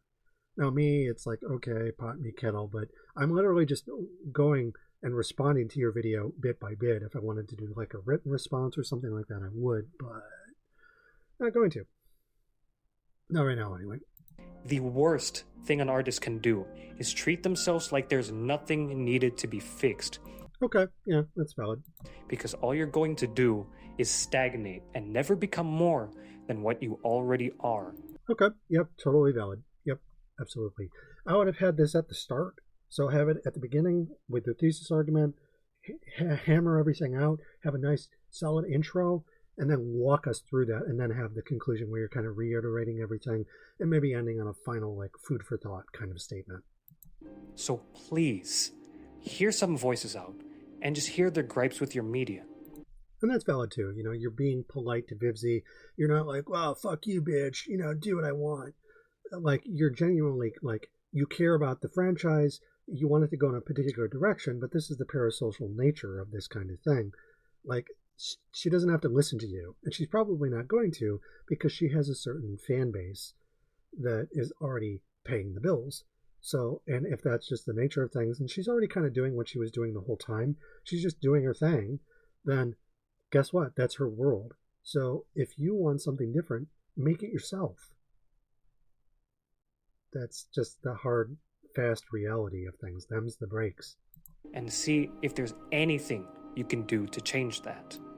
No, I would argue that there's probably some narrative stuff, and that they don't really go anywhere beyond just And then the characters fell in love, and you're like, okay, if you're not into that kind of thing, or if it's not done in a way that, like, all right, it's just a soap opera at this point. And it's like, all right, well, start there and then unpack that. And that's gonna do it for this video. Thank you all for watching thus far if you have, and I hope you enjoyed. I hope any of you can take something away from what I've made and can hopefully improve on any story or art that you might be trying to do at the moment. This is my first scripted video ever, and I have to say it was really nerve-wracking trying to make something like this. It is. It's scary, you know, because you're putting yourself out there, your thoughts and your feelings. And I don't mean to bust your balls or anything like that. Overall, I think, you know, for a first video, I've seen a lot worse. And you came across as genuine and heartfelt. There's a lot of bias, and you don't really develop your arguments very well. And that being said, you know, there's a lot to work with and improve upon, you know. So, and you do raise some good points. I feel like the good points are kind of few and far between, and you don't develop them enough. But that's the whole point with this, right? Is you get that grain of sand, and then you build a pearl around it. Especially since I've never done something to this scale before. Okay. Yeah, I hope that you guys got to take something away from this, and I'll see you in the next one. Goodbye. So yeah, I will say that, you know, Lucifer in my own story, like the way that you draw this kind of stuff is good. You know, you obviously care a lot. You're very passionate about what you do, and you're like, hey, you could try this. You might benefit from it, and so on and so forth. So, like, I do think that your contributions are fine so long as they remain suggestions. But the critical side of your arguments weren't very well developed. So all I have to really go on are your suggestions, just because your thesis just really isn't there. It's like, okay, your thesis was basically, I don't like these designs because I think these other ones have more value. And you basically were like, well, sex work is woobified. And, you know, it seemed kind of like sex repulsed, and which is fine. Like, you can start there but build an argument around it that feels cohesive and thought out. But your art is totally fine. Like, your demon art is really good. No complaints. But yeah, I think I'm actually going to stop the video there. We're already at like over 2 hours long. We've looked at Helluva Boss Season 1 Cotton Candy. We don't have time for Blackish, or I can watch this next time. They're kind of talking about the same thing, so I'm not going to do that. And then the Hazbin Hotel pilot, I'll make that another video. But yeah, so this is basically just something I did for fun. It's a thing where I am just like, okay, this is my thoughts about Hazbin Hotel. This is what I wrote originally for my 2021 review. These are some thoughts and feelings that I had in my PDF file here for my book series, where I talked about Angel Dust and just the musical elements of it. And then we watched The Problem with Vivziepop's character design, LerdEldrinBoi. We talked about that too. And we also responded to the music video Cotton Candy. So yeah, just off the cuff, just kind of a response thing. This is just something for me to do that's fun. It's conversational. I don't have to write, you know, a book that's over 200,000 words long with thousands of images and exhibits and invigilating different models and stuff like that. This is much lighter, fluffier, but I can still take something like this and contribute to it because, you know, I do care about Hazbin Hotel. The pilot was something I was really excited about. And I was automatically kind of turned off by the show that released on Amazon. So, like, I understand the desire to critique Vivziepop, but when I saw this video initially by Lerd, I was kind of like, oh, yeah, okay, I'm really tired at the moment, but I'll wake up, I'll sleep on it, and then I'll respond to it. So that's what this has been. Lerd, I hope that you find my criticisms and just my academic side of things and my sex worker activist side of things insightful and not too ball busting. I did my academic side of things, I did spend a lot of time with a lot of asshole academics, so that probably rubbed off on me a little bit. No offense meant. I liked your video. It was good. I liked your monster art. And, you know, you did have some interesting ideas. You just need a stronger thesis argument to be a little less prescriptive. And if you're going to try and prescribe something, explain why in a way that sort of ties into your thesis argument.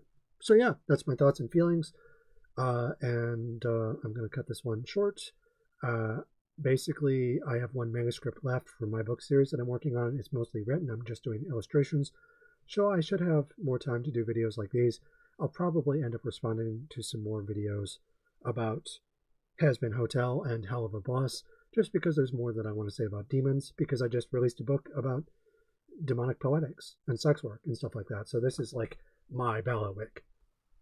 So yeah, if you like this, like, share, and subscribe. And I'll see you on the next one. Until then, take care.